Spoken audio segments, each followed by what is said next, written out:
সংসার দাবানলো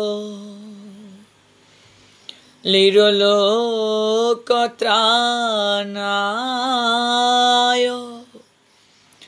কারুণ্য ঘনা গানোত্তম প্রাপ্ত সকল্যাণ গুণারে নবশ বন্দে গৌরশেরি চরণার বিন্দম নমো বিষ্ণুপাদায় রাধা প্রেষিতায় ভূতলে শ্রীমতে ভক্তি প্রপন্ন যতি সামিতি নমিনে নমো আচার্য পদায় দৈন্যভূষণ মুকুট মনে গুরু করুণামৃতয়ে ক্ষমা দৈর্য শিরমণে নমো শ্রীমতে ভক্তি কুসুম শ্রমণায় বৈ বিষ্ণুপাদায় দেবায় কৃপাবেদয়ে নমো নমঃ শ্রী গৌর করুণামূর্তিং কৃপাপূর্ণ কলেবরং শ্রী ভক্তি কুসুমং বন্দে রাধা কুঞ্জ নিবাসিনম নমো বিষ্ণুপাদায় কৃষ্ণ প্রেষিতায় ভূতলে শ্রীমতে ভক্তি সিদ্ধান্ত সরস্বতী নামিনে কৃষ্ণায় বাসুদেবায় হরহে পরমাত্মনে প্রণত ক্লেশনাশায় শ্রী গোবিন্দায় নমো নমঃ তপ্ত কাঞ্চন গৌরাঙ্গী রাধে বৃন্দাবনেশ্বরী বৃষভানুসুতে দেবী প্রণমামি হরিপ্রিয়ে শ্রীরূপী শ্রী সনাতন ভট্ট রঘুনাথ শ্রীজীবী গোপাল ভট্ট দাস রঘুনাথ এই ছয় গোসাইরি করি চরণ বন্দন যাহা হতে বিঘ্ন নাশ অভীষ্ট পূরণ এই ছয় গোসাই প্রভু মুড়ি কর দয়া চরণে শরণ নীলাম দাও পদ ছায়া এই ছয় গোসাই যার মই তার দাস তা সবার পদ রেণু মোর পঞ্চগ্রাস তাদের চরণ সেবী ভক্ত শোনে বাস জনমে জনমে মোর এই অভিলাষ এই ছয় গোসাই প্রভু ব্রজে কৈলাবাস রাধা কৃষ্ণের নিত্য লীলা করিলা প্রকাশ মনির আনন্দে বল হরি ভজ বৃন্দাবন শ্রী গুরু বৈষ্ণব পদে মজাইয়া মন শ্রী গুরু বৈষ্ণব পাদ পদ্ম করিয়াস নাম সংকীর্তন কহে নরোত্তম দাস জয় জয় শ্রীকৃষ্ণ চৈতন্য দয়াল প্রভু নিত্যানন্দ শ্রী অদ্বৈত গদাধর শ্রীবাসাদি গৌর ভক্ত বৃন্দ হরে কৃষ্ণ কৃষ্ণ কৃষ্ণ হরে হরে হরে রাম রাম রাম হরে হরে হরে কৃষ্ণ কৃষ্ণ কৃষ্ণ হরে হরে হরে রাম রাম রাম হরে হরে হরে কৃষ্ণ কৃষ্ণ কৃষ্ণ কৃষ্ণ হরে হরে, হরে রাম রাম রাম হরে হরে। অনলাইনে কৃষ্ণ কথা শ্রবণকারী ভক্তবৃন্দ, এই মুহূর্তে যারা দেশ এবং দেশের বাহির থেকে কৃষ্ণকথা আলাপন পরিবারে যুক্ত হয়েছেন, আপনাদের প্রত্যেকের রাতুল রাঙ্গাচরণে আমি অবাজন বৈষ্ণব জ্ঞানে দণ্ডবোধ প্রণাম নিবেদন করছি। মন বলছে আপনারা সবাই গুরু বৈষ্ণব ভগবানের কৃপায় অনেক অনেক ভালো আছেন। আমি অনেক ভালো আছি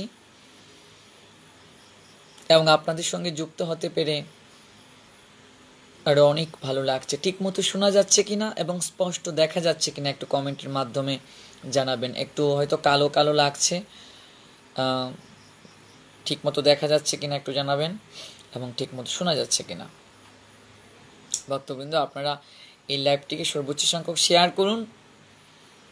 আমরা শেয়ারের মাধ্যমে অসংখ্য ভক্তবৃন্দকে এই কৃষ্ণকথা আলাপন পরিবারে যুক্ত করতে পারি। আজকের যে বিষয়টি নির্ধারণ করা হয়েছে, শরণাগতকে পরমেশ্বর ভগবান শ্রীকৃষ্ণ নিজেই রক্ষা করেন। আমরা এই টপিকটার উপর আজ আলোচনা শ্রবণ করব। সরাসরি যুক্ত হয়ে কল করার সুযোগ রয়েছে, প্রশ্ন করার সুযোগ রয়েছে এবং হৃদয়ের অভিব্যক্তি প্রকাশ করার সুযোগ রয়েছে। 01790317722 এই নাম্বারে সরাসরি যুক্ত হবেন এবং দেশের বাহির থেকে যারা যুক্ত হবেন +88017903177722 এই নাম্বারে আপনারা যুক্ত হতে পারবেন। যুক্ত হয়েছেন আমার সঙ্গে ডিএস দেব সুবীর, দণ্ডবোধ প্রণাম। যুক্ত আছেন রাজপাল, তিনি জানতে চেয়েছেন আমি কেমন আছি। আছি গুরু বৈষ্ণব ভগবানের কৃপায় অনেক অনেক ভালো। সন্দীপ পাল আছেন আমাদের সঙ্গে, রাধে রাধে। পাম্পা মুদক আছেন আমাদের সঙ্গে, জিএল চন্দ্র দাস, রজত হরিবল আছেন, নয়ন মজুমদার, হরে কৃষ্ণ, জয় শ্রী রাধেশ্যাম। কৃষ্ণদেব আমাদের সঙ্গে যুক্ত হয়েছেন। যুক্ত আছেন জয় সেন, হরিবল। নেক্সট দেখি কে আছেন আমাদের সঙ্গে, আছেন রূপশ্রী শাহরূপা এবং শ্রী জয়দেব আছেন আমাদের সঙ্গে রাজশাহী থেকে, দণ্ডবোধ প্রণাম। আমাদের সঙ্গে আছেন বিজয় মাহাতু, হরিবল। আর নিত্যানন্দ কৃষ্ণদেব আমাদের সঙ্গে আছেন, হরিবল, রাধে রাধে। আছেন আমাদের সঙ্গে সমীর কার, হরে কৃষ্ণ। চৌধুরী বাবু আমাদের সঙ্গে আছেন, হরিবল। আছেন রোমন দাস আমাদের সঙ্গে যুক্ত হয়েছেন। আমাদের সঙ্গে পাম্পা মুদক এবং দেব সজীব, হরে কৃষ্ণ।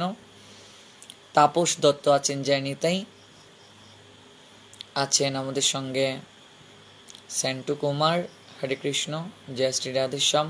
সাগর পাল আছেন আমাদের সঙ্গে এবং আমাদের সঙ্গে আছেন বিজয় মাহাতু, আছেন আমাদের সঙ্গে সুস্মিতা ভৌমিক, আর ডিএন বিপ্লব আছেন কৃষ্ণকথা আলাপন পরিবারে এই মুহূর্তে যুক্ত। কমল দাস আছেন, জয় রাধেশ্যাম। এবং আছেন আমাদের সঙ্গে পরিতোষ দেবনাথ, হরে কৃষ্ণ। পীযূষ দেবনাথ যুক্ত হয়েছেন আমাদের সঙ্গে পান্না দাস এবং পুলক দাস, তিনি দণ্ডবোধ প্রণাম জানিয়েছেন, আপনাকে দণ্ডবোধ প্রণাম। অজিত মালাকার আছেন, জয় রাধেশ্যাম। পীযূষ দেবনাথ যুক্ত হয়েছেন, হরে কৃষ্ণ। যুক্ত আছেন আমাদের সঙ্গে রাধে রানী আইডি থেকে, হরে কৃষ্ণ। জয় সরকার আছেন, হরে কৃষ্ণ। প্রভু মুড়ি কৃপা করো আইডি থেকে যুক্ত হয়েছেন, হরে কৃষ্ণ। সজল দাস আছেন, জয় রাধেশ্যাম। পান্না দাস আছেন, হরিবল। আছেন পলাশ চন্দ্র সরকার, হরে কৃষ্ণ। অজিত চৌধুরী, হরিবল, জয় রাধেশ্যাম। যুক্ত আছেন অমৃত মন্ডল, হরে কৃষ্ণ, অমৃত প্রভুজি। মানিক রায় আছেন আমাদের সঙ্গে, হরে কৃষ্ণ। প্রেমাশিস যুক্ত আছেন আমাদের সঙ্গে। যুক্ত আছেন জুয়েল চন্দ্র দাস, রজত, জয়নিতাই, তিনি বলেছেন পান্না দাস, হরিবল। অমৃত মন্ডল সিঙ্গাপুর থেকে আছেন আমাদের সঙ্গে, হরে কৃষ্ণ। কমলেশ সরকার আছেন, হরে কৃষ্ণ। বিকাশশীল আছেন, হরিবল। আছেন সুমন বণিক সাগর, জয়নিতাই, গৌর, হরিবল। পরশ পাথর আমাদের সঙ্গে যুক্ত আছেন, হরে কৃষ্ণ। পীযূষ দেবনাথ আইডি থেকে সুইটি আমাদের সঙ্গে যুক্ত হয়েছে। হ্যাঁ সুইটি মনি, তুমি কেমন আছো?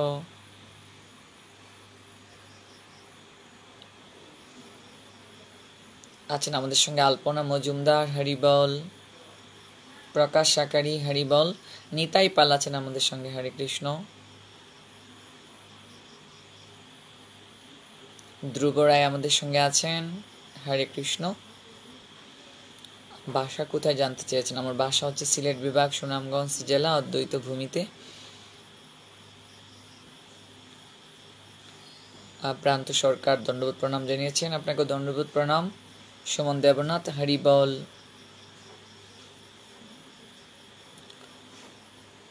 প্রেমাশিস জানতে চাইছেন কেমন আছি গুরু বৈষ্ণব ভগবানের কৃপায় অনেক অনেক ভালো,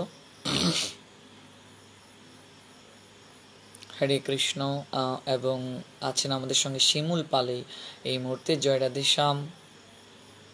পঙ্কজ হালদার আছেন সিঙ্গাপুর থেকে, হরিবল। বিকাশশীল আছেন আমাদের সঙ্গে, এবং আমাদের সঙ্গে আছেন সুজন দাস, হরিবল, জয় রাধে শ্যাম। আকাশ সরকার আছেন, হরে কৃষ্ণ। চয়ন মণ্ডল যুক্ত হয়েছেন আমাদের সঙ্গে, হরিবল। রিপন কুমার, হরে কৃষ্ণ।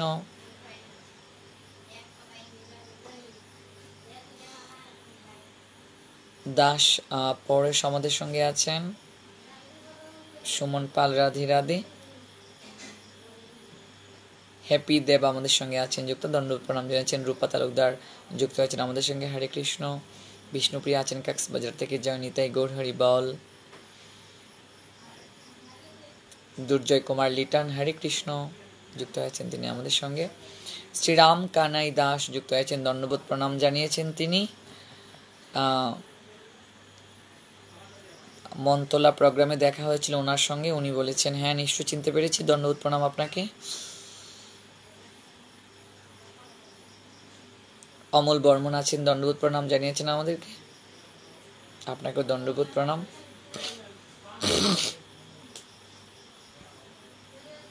তার অনেকেই যুক্ত হচ্ছেন এবং হবেন। তো আজকে আমাদের যে নির্ধারিত বিষয়, শরণাগতকে পরমেশ্বর ভগবান শ্রীকৃষ্ণ স্বয়ং রক্ষা করেন, আমরা এই বিষয়টির উপর আজ শ্রবণ করব। তবে এই কথাটা ভগবান অঙ্গীকার করে নিজেও বলেছেন। আমরা যদি দেখতে পাই শ্রীমদ্ ভগবদ্ গীতায় অষ্টাদশ অধ্যায়, সেই অষ্টাদশ অধ্যায়ের অর্থাৎ মোক্ষ যুগের 66 নং শ্লোকটির দিকে যদি আমরা একটু দেখতে পাই, সেখানেও ভগবান এই কথাটির তাৎপর্য এবং এই কথাটি যে তিনি অঙ্গীকার করে অর্জুনকে উপলক্ষ করে জগতের সবাইকে বলেছেন, আমরা সেটা দেখতে পাই। কারণ শ্রীমদ্ ভগবদ্ গীতা হচ্ছে আমাদের সংবিধান। জীব মাতৃ উদ্ধারের জন্য 3টি রাজমার্গকে প্রস্থান্তর নামে অভিহিত করা হয়। প্রথমটি হচ্ছে বৈদিক প্রস্থান, যেটিকে বলা হয় উপনিষদ। দ্বিতীয় প্রস্থানটি হচ্ছে দার্শনিক প্রস্থান, যেটিকে বলা হয় ব্রহ্মসূত্র। আর তৃতীয় প্রস্থানটি হচ্ছে স্মার্ত প্রস্থান, যেটিকে বলা হয় শ্রীমদ্ ভগবদ্ গীতা। এই গীতা হচ্ছে সমস্ত বৈদিক জ্ঞানের উৎস। সমস্ত তত্ত্বজ্ঞানী পুরুষেরা শ্রীমদ্ ভগবদ্ গীতাকে সমস্ত বৈদিক জ্ঞানের উৎস বলে স্বীকৃতি দিয়ে গেছেন। একটা জাতির কিন্তু সামগ্রিক পরিচয় পাওয়া যায় তার ধর্ম আর সংস্কৃতির উপর। পাখি যেমন তার পক্ষপুটের উষ্ণ পরশে শাবক দিগকে লালন করে, মা যেমন আপন মমত্বে বাৎসল্য প্রেমের পাথারে ডুবে তার সন্তানটিকে প্রতিপালন করেন, একটা বিড়াল যেমন অনুরাগের মন্ত্রে দীক্ষিত হয়ে তার বিড়াল ছানাটিকে আঁকড়ে ধরে, একটা জাতিও তেমনি সহস্র সহস্র বছর ধরে নানা উত্থান পতনের ব্যাপক প্রক্রিয়ার ভিতর দিয়ে তার অস্তিত্বকে অক্ষুণ্ণ রাখে এবং স্বকীয়তার বিকাশ ঘটায়। আমাদের সংস্কৃতি অতি প্রাচীন, আমাদের ধর্মও অতি প্রাচীন, এই জন্য তার নামটি সনাতন। সনাতন শব্দটির অর্থ হচ্ছে যা ছিল, যা আছে এবং যা ভবিষ্যতেও থাকবে। এই সনাতন ধর্ম থেকেই সমস্ত ধর্মের উৎপত্তি হয়েছে। পৃথিবীর মাঝে কেবলমাত্র আমাদের ধর্ম সনাতন অকৃপণ ভাবে সবাইকে দান করেছে। এই শ্রীমদ্ ভগবদ্ গীতা গ্রন্থ অকৃপণ ভাবে সবাইকে প্রেম পীযূষ, জ্ঞান পীযূষ দান করেছে।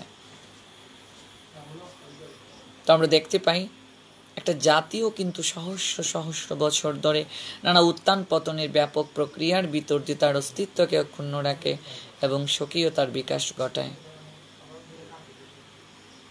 আমাদের সংস্কৃতি অতি প্রাচীন, ধর্ম অতি প্রাচীন, এর উপর দিয়ে মাঝখানে অনেক ঝড় বয়ে গেছে।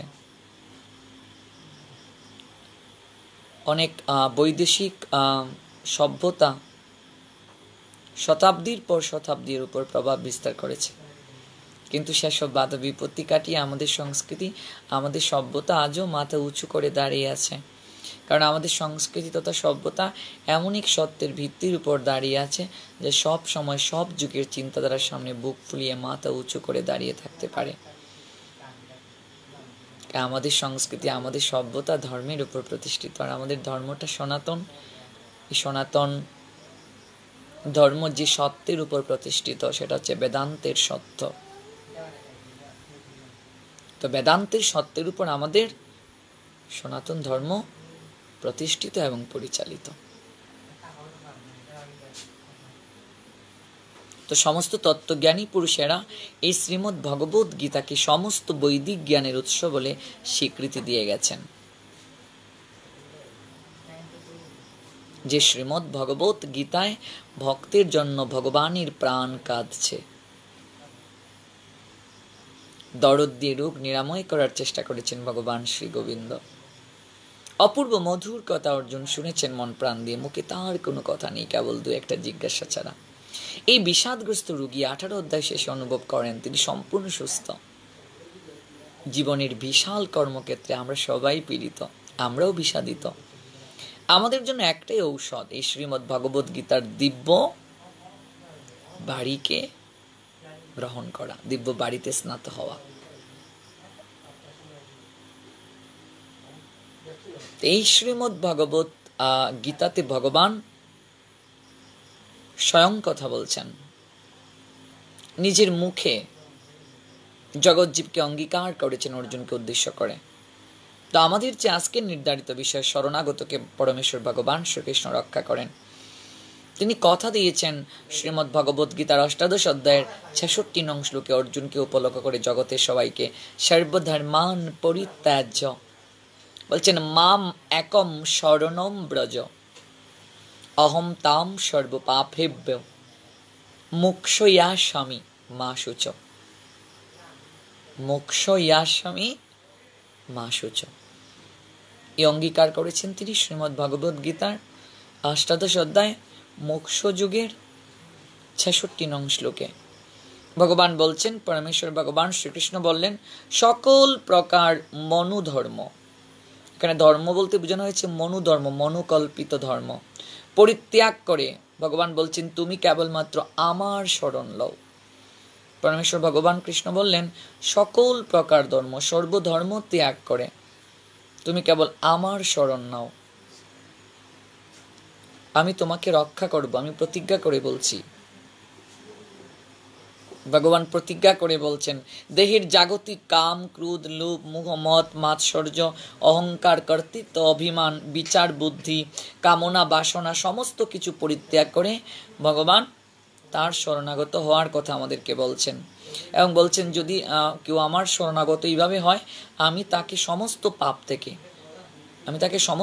থেকে আমি তাকে পরিত্রাণ করব, উদ্ধার করব। এবং এই বিষয়ে তুমি সুখ করো না। অর্জুনকে বলেন, এই বিষয়ে তুমি কখনো সুখ করো না। তো এই শ্লোকটির মাধ্যমে পরমেশ্বর ভগবান কৃষ্ণ আমাদেরকে যে বিষয়টি বোঝানোর চেষ্টা করলেন সেটি হচ্ছে আমাদের প্রয়োজন তার চরণে শরণাগত হওয়া। আর শরণাগতকেই কেবল তিনি রক্ষা করে থাকেন। শরণ না নিলে, আমরা যদি আশ্রয় না নিই, শরণ না নিই, তাহলে আমরা কখনো ভগবানের কৃপা লাভ করতে পারবো না, আর তিনিও আমাদের রক্ষা করবেন না। দেখুন, ভগবান নিজে এখানে অঙ্গীকার করে বলছেন যে কেবলমাত্র সমস্ত কিছু পরিত্যাগ করে, যা কিছু আছে সমস্ত কিছু পরিত্যাগ করে তুমি আমার শরণাগত হও অর্জুন। এখানে অর্জুনকে উদ্দেশ্য করে ভগবান সবাইকে বলছেন, জগতের সবাইকে বলছেন যে সমস্ত কিছু ত্যাগ করে তুমি আমার শরণাগত হও। যেখানে ভগবান নিজে অঙ্গীকার করে বলেছেন, সেখানে তো আমাদের আর কোনো দ্বিধা থাকার কথা নয়, ভয় থাকার কথা নয়। তিনি আমাদেরকে রক্ষা করবেন, অবশ্য রক্ষিবে কৃষ্ণ বিশ্বাস পালন। আমাদেরকে ভগবান রক্ষা করবেন, তিনি অঙ্গীকার করে বলেছেন। তো শরণ যদি না নিই, আমরা ভগবানের চরণে শরণাগত না হলে ভগবান আমাদেরকে কৃপা করবেন না। কারণ তখনই একজন আপনাকে শাসন করে যখন আপনি তার প্রতি সমর্পিত থাকেন, তার প্রতি আপনার অধিকার থাকে। অধিকার না থাকলে কি কেউ কাউকে শাসন করে? অধিকার না থাকলে কি কেউ কারো প্রতি পরামর্শ প্রদান করার প্রয়াসী হয়? আমরা তো দেখতে পাই শ্রীমদ্ ভগবদ গীতার প্রথম অধ্যায়, অর্জুন বিষাদ যুগে ভগবান কোনো কথা বলেননি, ভগবান এখানে চুপ থেকেছিলেন। তার কারণ হচ্ছে অহংকার যত পর্যন্ত হৃদয় মাঝে থাকবে, আমিত্বের আহাজারি যতক্ষণ পর্যন্ত হৃদয় মাঝে থাকবে, ভগবান কখনো তাকে কৃপা করবেন না। শরণাগত না হলে, স্যালেন্ডার না করলে ভগবান কাউকে কৃপা করেন না। আমরা প্রথম অধ্যায়ে দেখতে পাই অর্জুন ভগবান কৃষ্ণকে উদ্দেশ্য করে বলেছিলেন, শ্যানু উভয় মধ্যে রাথম স্থাপয় মে অচ্যুত যাবতে থান নিরিকে আহম যুদ্ধ কামান অবস্থিতা কই ময়া সহ যুদ্ধব্যম অস্মিন রণসমুদ্যমে। যে হে অচ্যুত, তুমি উভয় পক্ষের কুরু সৈন্যদের মাঝখানে আমার রথকে স্থাপন করো, দেখি কে বা কারা আমার সঙ্গে যুদ্ধ করার অভিলাষী হয়ে এসেছে। এই বিশাল রণসমুদ্যমে আমাকে কাদের সঙ্গে যুদ্ধ করতে হবে? ভগবানের অনেক নাম, এই শ্লোকে ভগবানকে অচ্যুত বলে অর্জুন উল্লেখ করেছেন। অচ্যুত শব্দটির অর্থ হচ্ছে ন চ্যুত। চ্যুত মানে হচ্ছে সরে যাওয়া। অচ্যুত যিনি সরে যান না। কি থেকে সরে যান না? ভগবান তার প্রতিজ্ঞা থেকে কখনো সরে যান না। ভগবান প্রতিজ্ঞা করে বলেছেন, আমি পতিত পাবন। ভগবান জগতের বুকে পতিত যারা, কাঙ্গাল যারা, তাদেরকে তিনি কৃপা করে থাকেন। তো এই জায়গাতে ভগবানকে অচ্যুত বলার কারণটা হচ্ছে, ভগবান কুরুক্ষেত্রে রাস সভাতে বা কুরুক্ষেত্রের যুদ্ধে অঙ্গীকার করে বলেছিলেন অর্জুনের রথের সারথি হয়ে তিনি থাকবেন, অস্ত্র ধারণ করবেন না। তা আজ অর্জুন ভগবান কৃষ্ণকে রথের সারথি হিসেবে আদেশ করেছে, অচ্যুত উভয় পক্ষের কুরু সৈন্যদের মাঝখানে আমার রথটাকে স্থাপন করো, দেখি কে বা কারা আমার সঙ্গে যুদ্ধ করার অভিলাষী হয়ে এসেছে। এই বিশাল রণসমুদ্যমে আমাকে কাদের সঙ্গে যুদ্ধ করতে হবে? একটা দাম্ভিকতা অর্জুনের মাঝে প্রকাশিত হয়েছে। অর্জুন কৃষ্ণকে শুধু রথের সারথি ভাবলেন। তিনি এটা উপলব্ধি করলেন না যে ভগবান কৃষ্ণ শুধু কুরুক্ষেত্রের রথেরই তিনি সারথি নন, তিনি আমাদের জীবন রথেরও সারথি। ভগবান তো এই জায়গায় কিচ্ছুটি বলেননি। অর্জুন যখন বলেছেন, তুমি উভয় পক্ষের কুরু সৈন্যদের মাঝখানে আমার রথকে স্থাপন করো, দেখি কে বা কারা আমার সঙ্গে যুদ্ধ করার অভিলাষী হয়ে এসেছে। এই বিশাল রণসমুদ্যমে আমাকে কাদের সঙ্গে যুদ্ধ করতে হবে আদেশ করলেন। ভগবান একেবারে চুপ করে শুনলেন, কিচ্ছুটি বললেন না। ভগবান দেখালেন যে দেখো, আমি রথের সারথি, আমাকে যে আদেশ করা হয়েছে আমি সেটা অক্ষরে অক্ষরে প্রতিপালন করছি। উভয় পক্ষের কুরু সৈন্যদের মাঝখানে রথটাকে স্থাপন করলেন। রথটাকে স্থাপন করে ভগবান বলেন, পার্থ, উভয় পক্ষের কুরু সৈন্যদেরকে তুমি নিরীক্ষণ করো। উভয় পক্ষের দিকে দৃষ্টি নিক্ষেপ করে অর্জুন দেখলেন তিনি যাদের সঙ্গে যুদ্ধ করতে এসেছেন সবাই তার কাছের জন, আত্মীয় স্বজন, পরিবার পরিজন।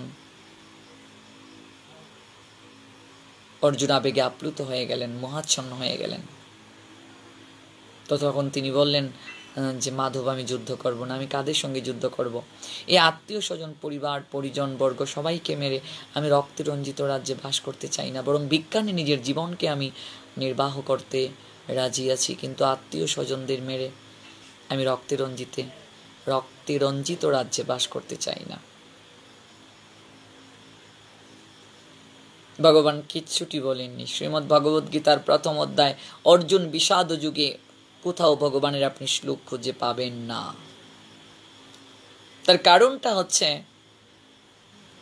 যতক্ষণ পর্যন্ত জীব ভগবত চরণে শরণাগত না হবে, নিজের অহংকার ভগবত চরণে সমর্পণ না করবে, ততক্ষণ পর্যন্ত ভগবান কাউকে কৃপা করেন না। সেটা শাস্ত্রে প্রমাণ আছে। ভগবান কিচ্ছুটি বলেননি, কেবলমাত্র শুনছেন। অর্জুনের কথা এক এক করে শুনছেন।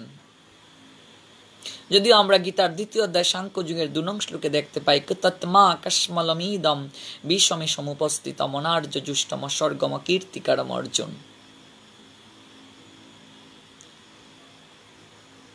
ভগবান বলছেন 2য় অধ্যায়ের 2 নং শ্লোকে, কিন্তু এখানেও এই শ্লোকটির মাধ্যমে পূর্ণভাবে অর্জুনকে শাসন করতে আমরা দেখিনি, কারণ অধিকার কিংবা আত্মসমর্পণ পূর্ণভাবে অর্জুনের আসেনি প্রথম দিকে, যার কারণে ভগবান পূর্ণ শাসন তাকে করলেন না। উভয় পক্ষের কুরু সৈন্যদের নিরীক্ষণ করে অর্জুন যখন রথের এক কোণে গান্ডীবটাকে রেখে অশ্রুনেত্রে ভগবানের দিকে তাকিয়ে বলছেন, মাধব, আমি যুদ্ধ করব না। আমি কাদের সঙ্গে যুদ্ধ করব? আত্মীয় স্বজন, পরিবার পরিজন বর্গ, ওদেরকে মেরে আমি রক্তে রঞ্জিত রাজ্যে বাস করতে চাই না। ভগবান একটু মৃদু হাসলেন, আর কিচ্ছুটি বললেন না। কারণ অর্জুন কাদেরকে মারবে? ভগবান পরবর্তীতে বুঝেছিলেন, তুমি কাদের মারবে? আমি তো ওদেরকে মেরেই রেখেছি। তোমার কেবল কর্তব্য হচ্ছে যুদ্ধ করা। আর ওরা অতীতে যে ছিল না তা নয়, এখন যে আছে ভবিষ্যতেও যে থাকবে না তা নয়। কালের বিবর্তে ওরা ঘূর্ণায়মান গতিতে আসবে, যাবে, ততদিন যাবত এই প্রক্রিয়া চলবে, আসা যাওয়ার প্রক্রিয়া। কাজে তোমার কর্তব্য হচ্ছে যুদ্ধ করা। তুমি ক্ষত্রিয়, আর ক্ষত্রিয়ের কর্তব্যটা কি? যুদ্ধ করা। কাজে তুমি তোমার কর্তব্য সম্পাদন করো। কিচ্ছুটি বললেন না ভগবান, চুপ থাকলেন। যখন অর্জুন দেখলেন তার চিন্তা চেতনায় কি করা কর্তব্য বোঝা সম্ভব নয়, তিনি উভয় সংকটে পড়লেন। একদিকে তিনি ক্ষত্রিয়, তার যুদ্ধ করাটা কর্তব্যের মাঝে পড়ে। অপর দিকে তিনি দেখলেন যে যাদের সঙ্গে যুদ্ধ করতে এসেছেন সবাই তার খুবই কাছের জন, খুবই নিকটের জন। কি করবেন অর্জুন? নিজের চিন্তায় যখন কিচ্ছুটি বুঝতে পারছেন না, কি করা কর্তব্য উপলব্ধি করতে পারছেন না, তখন কিন্তু আমরা দেখতে পাই 2য় অধ্যায় সাংখ্য যুগের 7 নং শ্লোকে সেখানে স্পষ্ট করে অর্জুন ভগবৎ চরণে শরণ নিলেন। কার্পণ্য দোষ উপহত স্বভাব পৃচ্ছামি তাং ধর্ম সংমূঢ়চেতা যশ্রেয়স্যাৎ নিশ্চিতম ব্রুই তৎমে শিষ্যতে অহম সাদিমাম তাম প্রপন্নাম। কার্পণ্যজনিত দুর্বলতার প্রভাবে আমি কিং কর্তব্য বিমূঢ় হয়ে গেছি। আমার কর্তব্য সম্পর্কে আমি বিভ্রান্ত হয়ে গেছি। আমি বুঝতে পারছি না আমার কর্তব্যটা কি। তুমি কৃপা করে বলে দাও কোন পথে চললে আমার মঙ্গল হবে। এই কথাটা কিন্তু অর্জুন বললেন। যখন শরণ নিলেন, শিষ্য যখন গুরুদেবের চরণে শরণ নেবে, তখন গুরুদেবের কর্তব্য তাকে শিষ্যের সব কিছুকে দেখাশোনা করা, শিষ্যকে সঠিকভাবে পরিচালনা করা, জ্ঞান প্রদান করা। অর্জুন যখন শ্রীমদ্ ভগবদ গীতার 2য় অধ্যায় সাংখ্য যুগের 7 নং শ্লোকে বললেন যে কার্পণ্যজনিত দুর্বলতার প্রভাবে আমি কিং কর্তব্য বিমূঢ় হয়ে গেছি, আমার কর্তব্য সম্পর্কে আমি বিভ্রান্ত হয়ে গেছি, আমি বুঝতে পারছি না কোন পথে চললে আমার মঙ্গল হবে, তখনই ভগবান তাকে পূর্ণভাবে শাসন করেন। শ্রীমদ্ ভগবদ গীতার 2য় অধ্যায় সাংখ্য যুগের 11 নং শ্লোকে আমরা সেখানে দেখতে পাই, অসুচ্চেনান্ন সুচতম প্রজ্ঞাবদন চ ভাষসে গত আগত শুঞ্চন অনুসুচন্তি পণ্ডিতা। তুমি প্রাজ্ঞের মতো কথা বলছো, মূর্খের মতো আচরণ করছো, এরকম আচরণ তোমার শোভা পায় না। ভগবান এখানে পূর্ণভাবে শাসন করলেন, ধমক দিলেন অর্জুনকে। এক এক করে প্রথমে তাকে আত্মতত্ত্বের কথা শিক্ষা দিলেন, এরপরে তাকে কর্মের কথা বললেন, জ্ঞানীর কথা বললেন, কর্মসন্ন্যাসের কথা আমরা বলতে দেখলাম, অভ্যাস যুগের কথা বললেন। ধীরে ধীরে তার হৃদয় মাঝে ভক্তির বীজ বপন করার প্রারম্ভিকায় বিশ্বরূপ দর্শন করিয়ে পূর্ণভাবে হৃদয়টাকে শক্ত করলেন।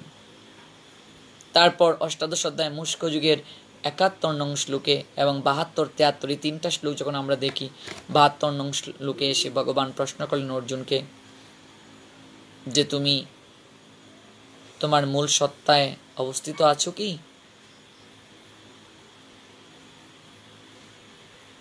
কশ্চিৎ এতম শ্রুতম পার্থ তয় একাগ্রেণ চেতসা কশ্চিৎ অজ্ঞান সম্মোহ প্রনষ্টতে ধনঞ্জয়। হে ধনঞ্জয়, তুমি কি অজ্ঞান জনিত মোহ থেকে বিদূরিত হয়েছ? ভগবান প্রশ্ন করেছিলেন।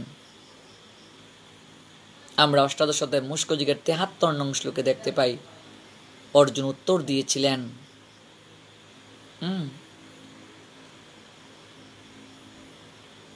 যে তোমার কৃপায় আমার সমস্ত মোহ বিদূরিত হয়ে গিয়েছে,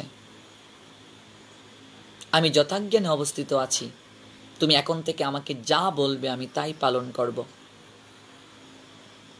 অষ্টাদশ অধ্যায় মুক্ষযুগের ৭৩ নং শ্লোকে অর্জুন ভগবান কৃষ্ণকে অচ্যুত বলে সম্বোধন করে সমস্ত কিছু সমর্পণ করে বললেন, নষ্ট মোহ স্মৃতির লব্ধা তত প্রসাদত ময়া অচ্যুত স্মিতাস্মি গত সন্দেহ কারিষ্যে বচনম তবহ। তোমার কৃপায় আমার সমস্ত মোহ বিদূরিত হয়ে গেছে, আমি যথাজ্ঞানে অবস্থিত আছি, তুমি এখন থেকে আমাকে যা বলবে আমি তাই পালন করব। যার কারণেই ভগবান অষ্টাদশ অধ্যায় পরবর্তীতে মুক্ষযুগের ৭৩ নং শ্লোকে অর্জুনের কথা শুনে তিনি সন্তুষ্ট হয়েছিলেন। এর আগে কিন্তু ভগবান ৬৬ নং শ্লোকে অর্জুনকে বুঝিয়ে দিয়েছিলেন যে তোমার কোনো ভয় নেই, আমি তোমাকে সর্বদিক থেকে রক্ষা করব, তোমার শুধু একটা কর্তব্য, সর্বধর্মান পরিত্যাজ্য মামেকম শরণম ব্রজ।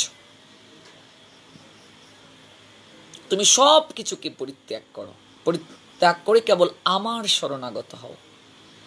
অর্জুনকে এই কথাটা ভগবান বললেন, তুমি সবকিছুকে পরিত্যাগ করে আমার শরণাগত হও এবং অহম তাম সর্ব পাপেভ্য মোক্ষয়াস্মি মা শুচ, আমি তোমাকে রক্ষা করিব, আমি প্রতিজ্ঞা করছি, তোমার কোনো ভয় নেই। মোক্ষয়াস্মি মানে মুক্ত করব, আমি তোমাকে সমস্ত পাপ থেকে মুক্ত করব। যার কারণেই তো ৭৩ নং শ্লোকে অর্জুন ভগবানকে বলতে পেরেছিলেন, নষ্ট মোহ স্মৃতির লব্ধা তত প্রসাদাত ময়া অচ্যুত স্মিতাস্মি গত সন্দেহ কারিষ্যে বচনম তবহ। তাহলে শরণাগতকে ভগবান রক্ষা করেন, আমরা আলোচনার প্রেক্ষাপটে জানলাম। প্রথম অধ্যায়ে অর্জুন ভগবানের চরণে শরণ নেননি, তার মাঝে একটা অহংকার ছিল যে তুমি উভয় পক্ষের কুরু সৈন্যদের মাঝখানে আমার রথকে স্থাপন করো, দেখি কে বা কারা আমার সঙ্গে যুদ্ধ করার অভিলাষী হয়ে এসেছে, এই বিশাল রণসমুদ্রমে আমাকে কাদের সঙ্গে যুদ্ধ করতে হবে। একটু আমরা দাম্ভিকতা খুঁজে পাই অর্জুনের এই কথাটাতে, কিন্তু পরবর্তীতে আমরা দেখতে পাই তার চোখের জলে সমস্ত অহংকার ধুয়ে মুছে পরিষ্কার হয়ে যায়, ভগবত চরণে শরণ আসে তার। আর এই কারণেই অর্জুন বলেছিলেন, কার্পণ্য দোষ উপহত স্বভাব পৃচ্ছামি তাং ধর্মমূর্ষং চেতা যৎস্রক সৎ নিশ্চিতম বৃতত্মে শিষ্যতে অহম সাদিমাম তাম প্রপন্নম।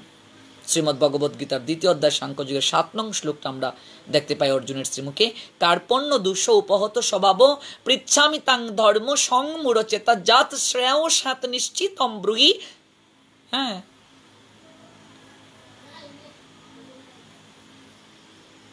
চমৎকার ভাবে বললেন, শিষ্যতে অহম সাদিমাম তাম প্রপন্ন। এখানে শিষ্যর কথাটা বলা হয়েছে, কার্পণ্য দোষ উপহত স্বভাব পৃচ্ছামি তাং ধর্ম সংমূঢ় চেতা জাত শ্রেয় সাত নিশ্চিতম ব্রুহি তৎমে শিষ্যতে অহম সাদিমাম তাম প্রপন্নম। শিষ্যর কথা বলা হয়েছে যে আমি তোমার শিষ্য হতে চাই, আমি তোমার চরণে শরণাগত,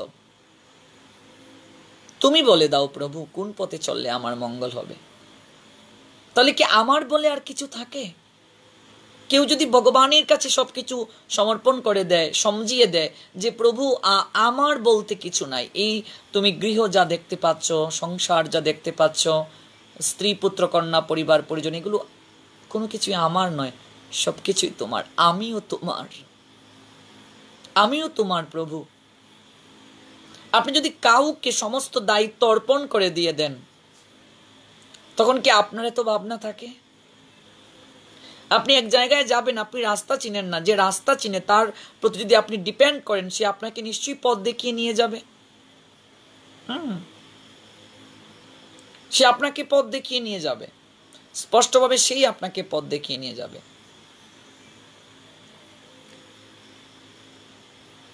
এখানে তো নিজের বলে আর কিছু রইল না,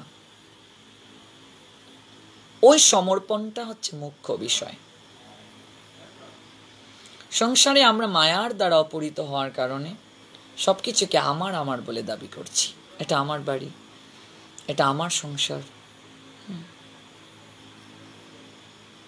এটা আমার স্ত্রী পুত্র কন্যা পরিবার পরিজন। অথচ একবারও আমরা ভাবছি না যে সবকিছু যে আমার আমার আমার বলে দাবি করছি, আমিটা কার, আমি নিজেই কার। এই দেহটাও তো আমার নয়। আত্মা দেহ থেকে চলে গেলে দেহটার কোনো মূল্য থাকবে না, ভ্যালুলেস বডি, দেহটারও কোনো মূল্য নেই। তা আমি নিজেই তো আমার না। কাপড়টাও জগতের বুকে নিয়ে আসি নাই, যাব যখন এই কাপড়টাও সঙ্গে নিয়ে যাওয়া সম্ভব? আমার আমার আমার করে সময় চলে গেল, সাধন ভোজন করার সময় পেলাম না, ভগবানকে সময় দেওয়ার সময় আমাদের নেই। সংসারে প্রতিটা কাজের একটা রুটিন থাকে। চাকরিজীবী হলে এতটা সময় চাকরি ক্ষেত্রে দেব, ব্যবসায়ী হলে এতটা সময় ব্যবসার ক্ষেত্রে দেব, পড়াশোনা করলে এতটা সময় পড়াশোনার ক্ষেত্রে দিচ্ছি। সংসারে যারা গৃহিণী তাদের একটা রুটিন থাকে, দিন থেকে রাত পর্যন্ত রান্নাবান্নার ক্ষেত্রে এই সময়টা দেয়া হবে। কই, এই সময়টা তো আমাদের নাই। ভগবানের জন্য একটা রুটিন যে 24 ঘন্টার মাঝে এই সময়টা ভগবানকে দেব, ভগবানের সঙ্গে শেয়ার করব। তাহলে সংসার সংসার বলে মিছে গেল কাল। কাল মানে সময়, মিছে সময় গেল। লাভ তো কিছুই হলো না, কেবল ঘটিল জঞ্জাল। সংসার সংসার বলে মিছে গেল কাল, লাভ কিছুই হলো না, ঘটিল জঞ্জাল। তো কেবল আমরা জঞ্জালই ঘটাচ্ছি, এটাই হচ্ছে সবচেয়ে বড় কথা। এই জন্য উপলব্ধিটা আসল বিষয়, যে আমি ভগবানের সেবক, ভগবানের কাজ করার জন্য জগতের বুকে আমার আশা। এই উপলব্ধিটা যতক্ষণ পর্যন্ত হৃদয় মাঝে না আসবে ততক্ষণ পর্যন্ত ভজন রাজ্যে আমরা প্রবেশ করতে পারবো না। আমি বললেই পরিবর্তন হবে তা নয়। ভগবানের কথা শুনলাম, এক কানে প্রবেশ করলো, আরেক কান দিয়ে চলে গেল, কিছু লাভ হবে না যদি উপলব্ধি না আসে। অনুভূতিতে আনতে হবে কথাগুলো, যে সত্যিই আমি কতটুকু সময় ভগবানকে দিতে পারছি, সত্যি আমার কর্তব্য কি জগতের বুকে, আমি কি করছি, আমি কোত্থেকে এলাম, আমি যাব কোথায়।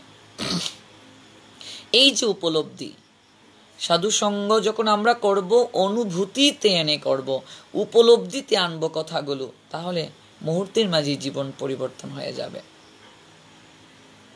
আমার এখনো মনে পড়ে একটা চমৎকার কথা, আমার প্রসাদ পাওয়া, যে আমি প্রসাদ বুঝি হওয়ার পশ্চাতে শ্রীমদ্ ভগবত গীতার একটা শ্লোক আমাকে দারুণভাবে আমাকে প্রভাবিত করেছিল। নবম অধ্যায় রাজবিদ্যা রাজগুজ যুগের একটা শ্লোক আমরা সেখানে দেখতে পাই যে ভগবান ভক্তের যুগ আর ক্ষেম সমস্ত কিছুকে বহন করেন। অনন্য চিন্তয়ন্ত মাম যে জনা পর্যুপাসতে তেষাম অহম, যে একটা শ্লোক রয়েছে নবম অধ্যায় রাজবিদ্যা রাজগুজ যুগের, যুগস ক্ষেমম বাহামি অহম, যুগ আর ক্ষেম ভগবান বহন করে থাকেন। অনন্য চিত্তে পরিপূর্ণ ভক্তি সহকারে যে বা যারা ভগবানের আরাধনা করে, ভগবান বলছেন তার যুগ আর ক্ষেম দুটিকেই তিনি বহন করে থাকেন।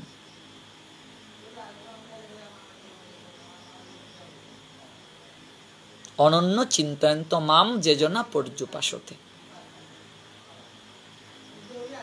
অনন্য চিত্তে পরিপূর্ণ ভক্তি সহকারে তার আরাধনা করার কথা বলা হয়েছে। তা আমি এটা গভীরভাবে ভেবেছিলাম যে ভগবান যদি আমাদের সবকিছু বহন করে থাকেন এবং যা কিছু আছে রক্ষণাবেক্ষণ করে থাকেন, তাহলে আমি আজ থেকেই প্রসাদ পাবো, ভগবানকে নিবেদন করে প্রসাদ পাবো।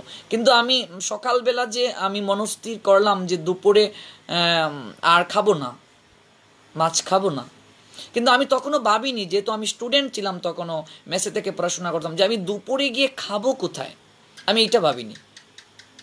আমার মাঝে একটা দৃঢ় একটা ভাবনা ছিল যে ভগবান আমাকে ব্যবস্থা করে দেবে, কারণ তিনি নিজে প্রতিজ্ঞা করে বলেছেন শ্রীমদ্ ভগবত গীতায়, যুগস ক্ষেমম বহামি অহম, আমি যুগ আর ক্ষেম দুটিকে বহন করি। সত্যি এটা আমাকে বিশাল স্পিরিট দিয়েছিল এই গীতার শ্লোকটি, মুহূর্তের মাঝে আমার চেতনাকে পরিবর্তন করে দিয়েছিল। গীতার এই যে শ্লোকগুলো, ৬৭ শ্লোক, ভগবানের ৫৭৪ খানা, অর্জুনের ৮৫ খানা, সঞ্জয়ের ৪০ খানা, ধৃতরাষ্ট্রের ১ খানা, এই যে ৭০০টা শ্লোক, এই শ্লোকগুলো মুহূর্তের মাঝে আমাদের চেতনা পরিবর্তন করে দিতে পারে। একটা শ্লোকই আমাদের চেতনা পরিবর্তন করে দিতে পারে, কেবলমাত্র অনুভূতিতে আমাদের যদি আনা সম্ভব হয়। এই কথাগুলো যদি আমরা উপলব্ধিতে আনি, এবং শুধু শুনলে হবে না, নিজের জীবনে আচরণে আনতে হবে। আচরণটা মুখ্য বিষয়। আমি কয়টা কথা শুনলাম সেটা বড় কথা নয়, কয়টা কথা নিজের জীবনে আচরণে আনতে পারলাম। আচরণ না আনলে কিছু হবে না। চৈতন্য মহাপ্রভু এই জন্য নিজে বলেছেন, আপনি আচরে, নিজে আচরণ করে আপনি আচরে প্রভু জীবের শেখায়। গৌরহরি নিজে আচরণ করার কথা বলছেন এবং নিজে আচরণ করে জগৎজীবকে শিক্ষা দিয়েছেন। আপনি আচরে প্রভু জীবের শেখায়, আপনি না আচরিলে জীবকে শেখানো না যায়। নিজে আচরণ না করলে কেউ সেটা গ্রহণ করবে না, কেউ মানবে না আমার কথা। এই জন্য আচরণটা মুখ্য বিষয়, আচরণ করতে হবে। এই গীতার শ্লোকগুলো এতটা চেতনা পরিবর্তনে সহায়ক ভূমিকা পালন করবে যদি আমরা একটু ভালো করে উপলব্ধি করি। আমার এটা বাস্তব জীবনের আমি অভিজ্ঞতাটা শেয়ার করলাম। আমার এখনো মনে পড়ে, সকালবেলা আমি যখন মেসে থেকে একটা জায়গায় আমি খেতাম, সকালবেলা ডিমের বুনা হয়েছে, তো যে মাসি আমাদেরকে রান্না করে খাওয়ায়, তো এর আগে আমি মাংস খেতাম না, এগুলো আমার একদম ভালো লাগতো না, বমি আসতো। কিন্তু মেসে থেকে আমাকে খেতে হচ্ছে, পরিবেশ পাচ্ছিলাম না। তাই মাসিকে বলছি, মাসি আমি আর দুপুরবেলা খাবো না। বলছে খাবে না তো কই খাবি? বলছি আমি দুপুরবেলা থেকে ভেজিটেরিয়ান, মানে প্রসাদ যে পাবো এটা হয়তো তিনি বুঝবেন না। আমি বলছি ভেজিটেরিয়ান, আমি নিরামিষ পাবো। হ্যাঁ, সাধু হয়ে যাবে, নিরামিষ পাবে। কিন্তু বিশ্বাস করুন, আমি এটা ভাবি না যে আমি দুপুরে খাবো কোথায়। এমন ভাবে এই শ্লোকটা আমাকে অনুপ্রেরণা জুগিয়েছিল যে ভগবান নিজে বলছেন, অনন্য চিত্তে পরিপূর্ণ ভক্তি সহকারে যে বা যারা আমার উপাসনা করে, আমি তার যুগ এবং কেম দুটোকে বহন করে থাকি। আমি এটা ভাবি না যে দুপুরবেলা আমি গিয়ে খাবো কোথায়, আমি দুপুরবেলা প্রসাদটা কোথায় পাবো, আমি এটা ভাবিনি। কিন্তু আমি বলছি আমি আর খাবো না। একটা কি স্পিরিট পেয়েছি। তারপর আমি দুপুরবেলা গিয়ে ইস্কন মন্দিরে পাই প্রসাদ। আমি ওইখানের যে অধ্যক্ষ তার সঙ্গে বললাম কথা, যে বললাম যে আমি এখন পাবো কোথায় প্রভু, আমাকে তো প্রসাদ পাওয়া, আমাকে প্রসাদ পেতেই হবে। তো আমি ওইখানে মাসিক একটা টাকা দিয়ে প্রসাদ পাওয়ার জন্য আমি পরে কন্ট্রাক্ট করি মন্দিরে। এবং আমি যে বাসায় থাকতাম ওই জায়গা থেকে প্রতিদিন 3 বেলা হেঁটে হেঁটে গিয়ে প্রসাদ পেতাম। প্রসাদ পেতে আসতে, তারপরে ওই জায়গায় বসে গল্প করতে প্রায় 3.5 ঘন্টার মতো আমার সারাদিনে লেগে যেত। 3 বেলা সময় হতো দিতে। কত ঝড় বৃষ্টির মাঝে হেঁটে হেঁটে গিয়ে প্রসাদ পেয়েছি। একটা স্পিরিট পেতাম, ভগবান আমাকে রক্ষা করবে। এই স্পিরিটটাই আসল। যে আমরা ভাবি যে কি হবে, আমি যে প্রসাদ পাবো, আমি থাকতে পারবো কি না, হ্যাঁ, আমি আমি কিভাবে চলবো, আমার কিভাবে সময় যাবে। আরে তুমি ভাবার কে? ভাবছো বসে চলবে কিসে? তুমি ভাবার কে? তুমি ভেবে কিছু করতে পারবে? আমরা নিজেরা ভাবতে শুরু করি যে আমি কিভাবে চলবো, আমি কি করে খাবো, আমি কি করে। তোমার 1 সেকেন্ডের বিশ্বাস আছে তুমি বাঁচবে কিনা? তুমি এই জায়গায় বসে হরিকথা শুনছো, এই জায়গা থেকে উঠতে পারবে কিনা গ্যারেন্টি নেই। তোমার জীবনে বলো হরি হরিবল হয়ে যেতে পারে। তুমি কি ভাববে? তুমি কতটুকু ভেবে নিজেকে পরিবর্তন করতে পারবে ভগবান যদি তোমাকে সহায়তা না করেন? যেন বলছে ভাবছো বসে চলবে কিসে, তুমি ভাবার কে?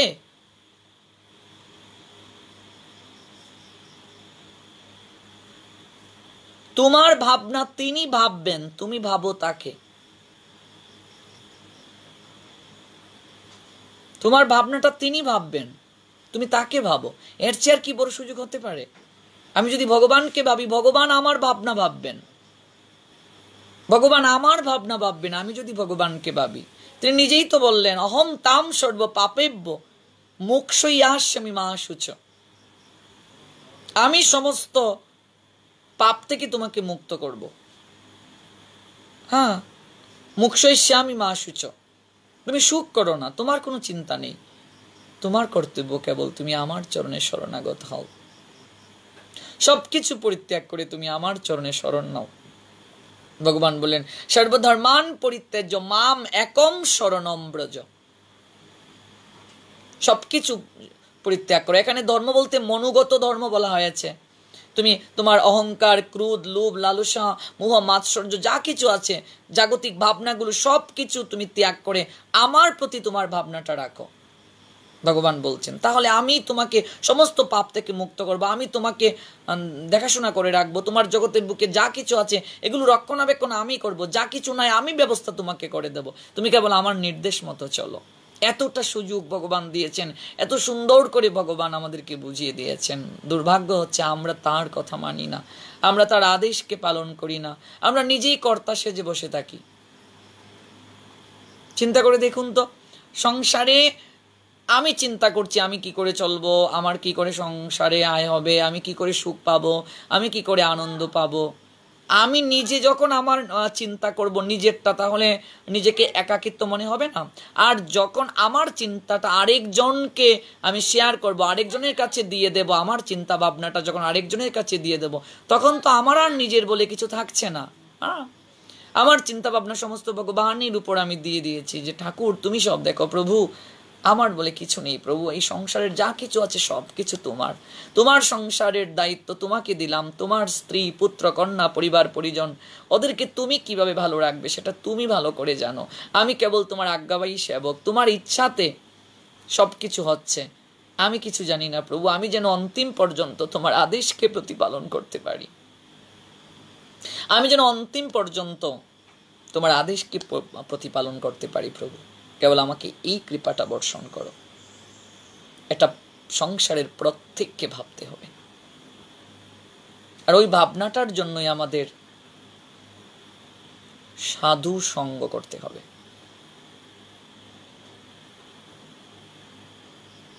আমার ভক্তি জীবনটা অনেক অনেক কষ্টের, এটা মানে কল্পনা করা যাবে না। প্রাথমিক অবস্থায় কেউ এটাকে সাপোর্ট করেনি, কতজন কত খারাপ খারাপ মানে কথা বলেছে, আত্মীয় স্বজনের ওরা সাধু হয়ে গেছে, হ্যাঁ, যে এই বয়সেই খাচ্ছে, নিরামিষ খায়, প্রসাদ খায়, বাকি জীবন কিভাবে চলবে। এবং আমার একটা কথা মনে পড়ে এখন, যে আমি প্রসাদ পাওয়ার পরে একবার লাগাতার 2 দিন উপবাস হওয়ার পরে আমার শরীর একটু অসুস্থ হয়েছিল, যদিও আমার মানে প্রসাদ পাওয়ার পরে আমার কোনো রোগ বা কোনো দিন আমি ডাক্তারের কাছে যাইনি। তখন কতজন কত কিছু বলেছিল, ওই নিরামিষ খাওয়ার কারণে সে অসুস্থ হয়ে পড়েছে, কত বাজে বাজে কথা, কত কথা মানুষ বলতো। তখন আমি শুধু একটাই বলতাম যে প্রভু, মানে কতজন কত কিছু বলে, সব কিছু ভুলে যেন তোমার চরণে থাকতে পারি, তোমার আইনকে যেন মানতে পারি, এই যে প্রসাদ পাচ্ছি মৃত্যুর পূর্ব পর্যন্ত যেন তোমার উচ্ছিষ্ট প্রসাদ গ্রহণ করতে পারি, তোমার আদেশকে প্রতিপালন করে চলতে পারি, এবং তোমার যে আইন কানুন প্রতিপালন করার মানসিকতায় নিজেকে রত করেছি এটা যেন ধরে রাখতে পারি। তুমি আমাকে এই কৃপা করো, আর কিচ্ছুটি তোমার কাছে চাই না। কত কষ্ট করতে হয়েছে এটা কল্পনা করা যাবে না। আজকে মহাপ্রভু আমাকে অনেক দূর নিয়ে এসেছেন, আপনাদের সবার আশীর্বাদ, গুরু গৌরাঙ্গের কৃপা, এত দূর পর্যন্ত আসা, কিন্তু এটা তো একদিনে সম্ভব হয়নি। এবং এখানে আরেকটা বিষয় না বললেই নয়, যে যখন আমি মন্দিরে টাকা দিয়ে প্রসাদ পেতাম, তো এক সময় মন্দিরে প্রসাদ পাওয়ার পরিবেশটা বন্ধ হয়ে গেল। তো আমি যদি বাড়িতে বলি যে আমি মন্দিরে প্রসাদ এখন পেতে পারবো না বা পাওয়া সম্ভব নয়, যে এখানে আমাকে কলেজ করতে হচ্ছে, আমাকে প্রাইভেট পড়তে হচ্ছে, যেহেতু বাংলা একটা কঠিন সাবজেক্ট নিয়ে আমি পড়াশোনা করেছি, তো আমি মাকে বললাম যে মা, এখন আমি নিজে রান্নাবান্না করে প্রসাদ পাবো। তো মা বললেন যে তুই কি করে রান্না করে প্রসাদ পাবি, তুই তো বাড়িতে থাকতে এক গ্লাস নিজে জল পর্যন্ত খাস নাই। মানে যেহেতু পরিবারের একেবারে ছোট ছেলে, আমি খুবই আদরের, এটা কল্পনাও করা যাবে না মানে কতটা আদরের। আমি নিজে কখনো কোনো কাজ করিনি, করার প্রয়োজনও হয়নি। আর বিশেষ করে সবার ছোট আমি, আমাদের বংশে সবার ছোট, আমাদের মানে কাকাতো ভাই, জেঠতুতো ভাই যারা যারা আছে আমাদের বংশের সমস্ত সিঁড়ির মাঝে আমি সবার চেয়ে ছোট, ভাইদের মাঝে সবার ছোট, বোনদের মাঝে আমি সবার ছোট, মানে খুবই আদরের, এটা কল্পনাও করা যাবে না কতটা আদরের আমি, মানে আমার বংশের সবার ছোট আমি। তো আমি বললাম যে পারবো, হ্যাঁ। তো এই দিনেই রাত্রিবেলা কিছু বাসন কুসন মানে ক্রয় করলাম। আমাদের সঙ্গে একটা ছেলে আসলো, তপু কৃষ্ণ দাস, আমার স্টুডেন্ট, ওকে নিয়ে কিছু বাসন কুসন আমি কেনাকাটা করলাম। তারপর ডাল আর আলু ভাজি ফার্স্ট যেদিন রান্না, আমার এখনো মনে পড়ে। অন্ন বসিয়েছি, অন্ন একেবারে মেরা মেরা হয়ে গেছে, একেবারে নরম হয়ে গেছে। তারপরে আমি বাড়িতে মাকে কল দিলাম যে মা, ডাল কি করে রান্না করতে হয়, আলু ভাজি কী করে রান্না করতে হয়, কিচ্ছুটি পারি না। এবং মানে জীবনে রান্না করব কী করতে, এক গ্লাস জল পর্যন্ত নিজে খাইনি। মার খুব মানে খুবই আদরের, পরিবারের, আমাদের বংশের সবার ছোট ছেলে আমি, বা সবার দিক থেকে ছোট ছেলে, কিন্তু বাড়িতে বলিনি যে আমার কষ্ট হচ্ছে। যদি কষ্ট হয় শুনে, তাহলে ওরা মানে প্রসাদ পেতে আমাকে দেবে না, বা মানে এরকম বলবে না যে তোমার এই বয়সে নিরামিষ বা প্রসাদ খাওয়াটা ঠিক নয়। অনেকে অনেক কিছু বলবে। যে আমি, মা যখন ফোন করে বলতেন যে যে তুই ভালো আছিস, আমি বলতাম মা আমি অনেক অনেক ভালো আছি। দেখা যাচ্ছে অনেক সময় যে আমি প্রাইভেট পড়ে বা টিউশনি করে, আমি আরেকটা কথা এখানে বলে রাখি যে ম্যাক্সিমাম মানুষেরা মনে করেন যে পড়াশোনা ঠিক মতো হয় না ভক্তিপথে গেলে। আমিও যখন ভক্তিপথে প্রথম আসলাম, ভক্তিপথে আসার পর ম্যাক্সিমাম মানুষের মাঝে একটা ধারণা ছিল যে আমার রেজাল্ট ভালো হবে না, আমার রেজাল্ট হবে না। তা আমার পরিবার সচ্ছল হওয়ার পরও আমি একসময় ভাবলাম যে আমি 1 টাকা পরিবার থেকে আনবো না, পরিবার থেকে না এনে আমি টিউশনি করে চলবো। যে আমি দেখিয়ে দেবো যে টিউশনি করে, পড়াশোনা চালিয়ে, ভক্তি জীবন যাজন করেও ভালো রেজাল্ট করা যায়। তা আমি এত কষ্ট করেছি যে আমার পরিবার এত সচ্ছল, এরপরও আমি পরিবার থেকে টাকা আনিনি, নিজে টিউশনি করেছি, টিউশনি করে ওই টাকা দিয়ে আমি আমার পড়াশোনা কমপ্লিট করেছি, হ্যাঁ। এবং আমার ভক্তি যাজনে প্রবৃত্ত হয়েছি, পরিবার থেকে 1 টাকা আনিনি। এখানে আরেকটা কথা না বললেই নয়, আমার এই ভক্তিপথে এত দূর আসার পশ্চাতে যারা যারা আমার অগ্রণী ভূমিকা পালন করেছে, সেখানে একজনের নাম না বললেই নয়, সৌহার্দ্য। মানে সে আমার জীবনের সঙ্গে অতপ্রতভাবে এতটা জড়িয়েছিল, এতটা আমাকে হেল্প করেছে, এটা কল্পনা করা যাবে না। ওর ঋণ কখনো শোধ করা যাবে না। সে ভালো থাকুক, সুস্থ থাকুক, ভগবান তার মঙ্গল করুক। আমি পরিবার থেকে টাকা আনি, টিউশনি করেছি। অনেক সময় এটা না বললেই নয়, মানে খুবই কষ্টের কথা যে টিউশনি থেকে এসে আমি আলু সিদ্ধ বসিয়েছি। তো শরীরটা অনেক ক্লান্ত, ফ্যানটা চালিয়ে আমি ভাবলাম যে আলুটা সিদ্ধ হোক, একটু বিশ্রাম নিই। কখন যে ঘুমিয়ে পড়েছি বলতে পারি না। হঠাৎ ঘুম ভাঙে 2টা বাজে, লাইট জ্বালানো। আমি যখন চুলার পাশে গেলাম, গিয়ে দেখি গ্যাসের চুলা জ্বালানো, আর যে ড্যাগের মাঝে আলু সিদ্ধ বসিয়েছিলাম সেই জল শুকিয়ে আলু পুড়ে গিয়েছে এবং দুর্গন্ধ বের হয়ে গেছে, পোড়া গন্ধ বের হয়ে গেছে। অনেক দিন না খেয়ে পর্যন্ত থেকেছি, রান্না বান্না করতে পারি না, না খেয়ে থেকেছি। তবু পরিবারকে বলিনি যে আমার কষ্ট হচ্ছে, কারণ কষ্ট হলে আমি প্রসাদ খেতে পারবো না। এমনিতেই পরিবার থেকে চাপ যে একা একা রান্না করে পায় প্রসাদ। তবু ভগবানকে শুধু একটা কথা বলতাম যে প্রভু, যে অবস্থাতে থাকি, যে পরিবেশে থাকি, যেন তোমার চরণে থাকতে পারি, তোমার প্রসাদ গ্রহণ করতে পারি।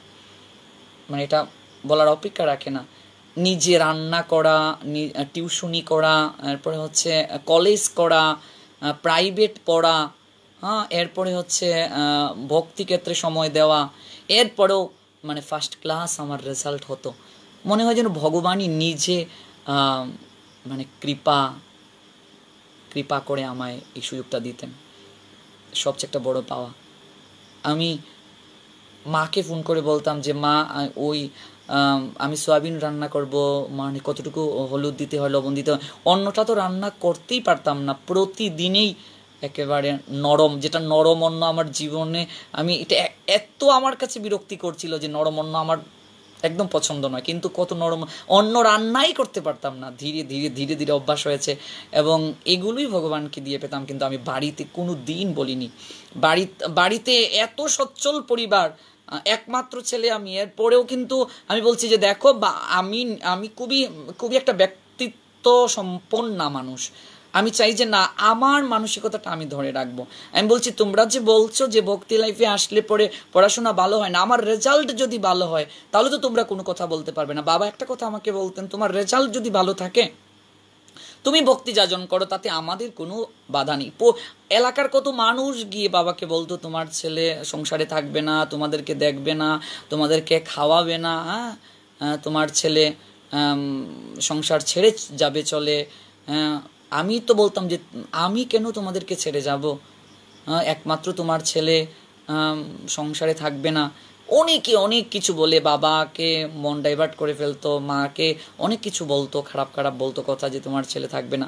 এবার এই পরিস্থিতিতে আমি যদি বলি তখন বলবে যে বাবার পকেট থেকে টাকা এনে বন্ডামি করে, বাবার হোটেলে খায়, বাবার হোটেলে কে বন্ডামি করে। তারপর আমার একটা মানে প্রতিশ্রুতি বা আমার একটা মাঝে অনুপ্রেরণা কাজ করতো যে না, আমি পরিবার থেকে টাকা কেন আনবো, আমি নিজে টিউশনি করে চলবো, যেন কেউ কোনো কিছু বলতে না পারে, যেন সবাই বলতে পারে যে টিউশনি করে সে পড়াশোনা চালিয়েছে, ভালো রেজাল্ট করেছে, ভক্তি জীবন যাপন করেছে।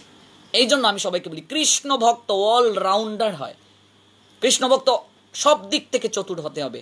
আমার জীবনে না বলে কোনো শব্দ নেই, অবশ্যই পারা যায়, চেষ্টা করতে হবে, চেষ্টার কোনো বিকল্প নেই। অনেক একাদশী তিথিতে, তখন তো নির্জলা একাদশী ব্রত পালন করতাম, 4টা-5টা টিউশনি করে নির্জলা ব্রত পালন করেছি। এরপরও পরিবারকে বলিনি যে আমাকে টাকা দাও, ফল কিনবো, ইত্যাদি কিনবো।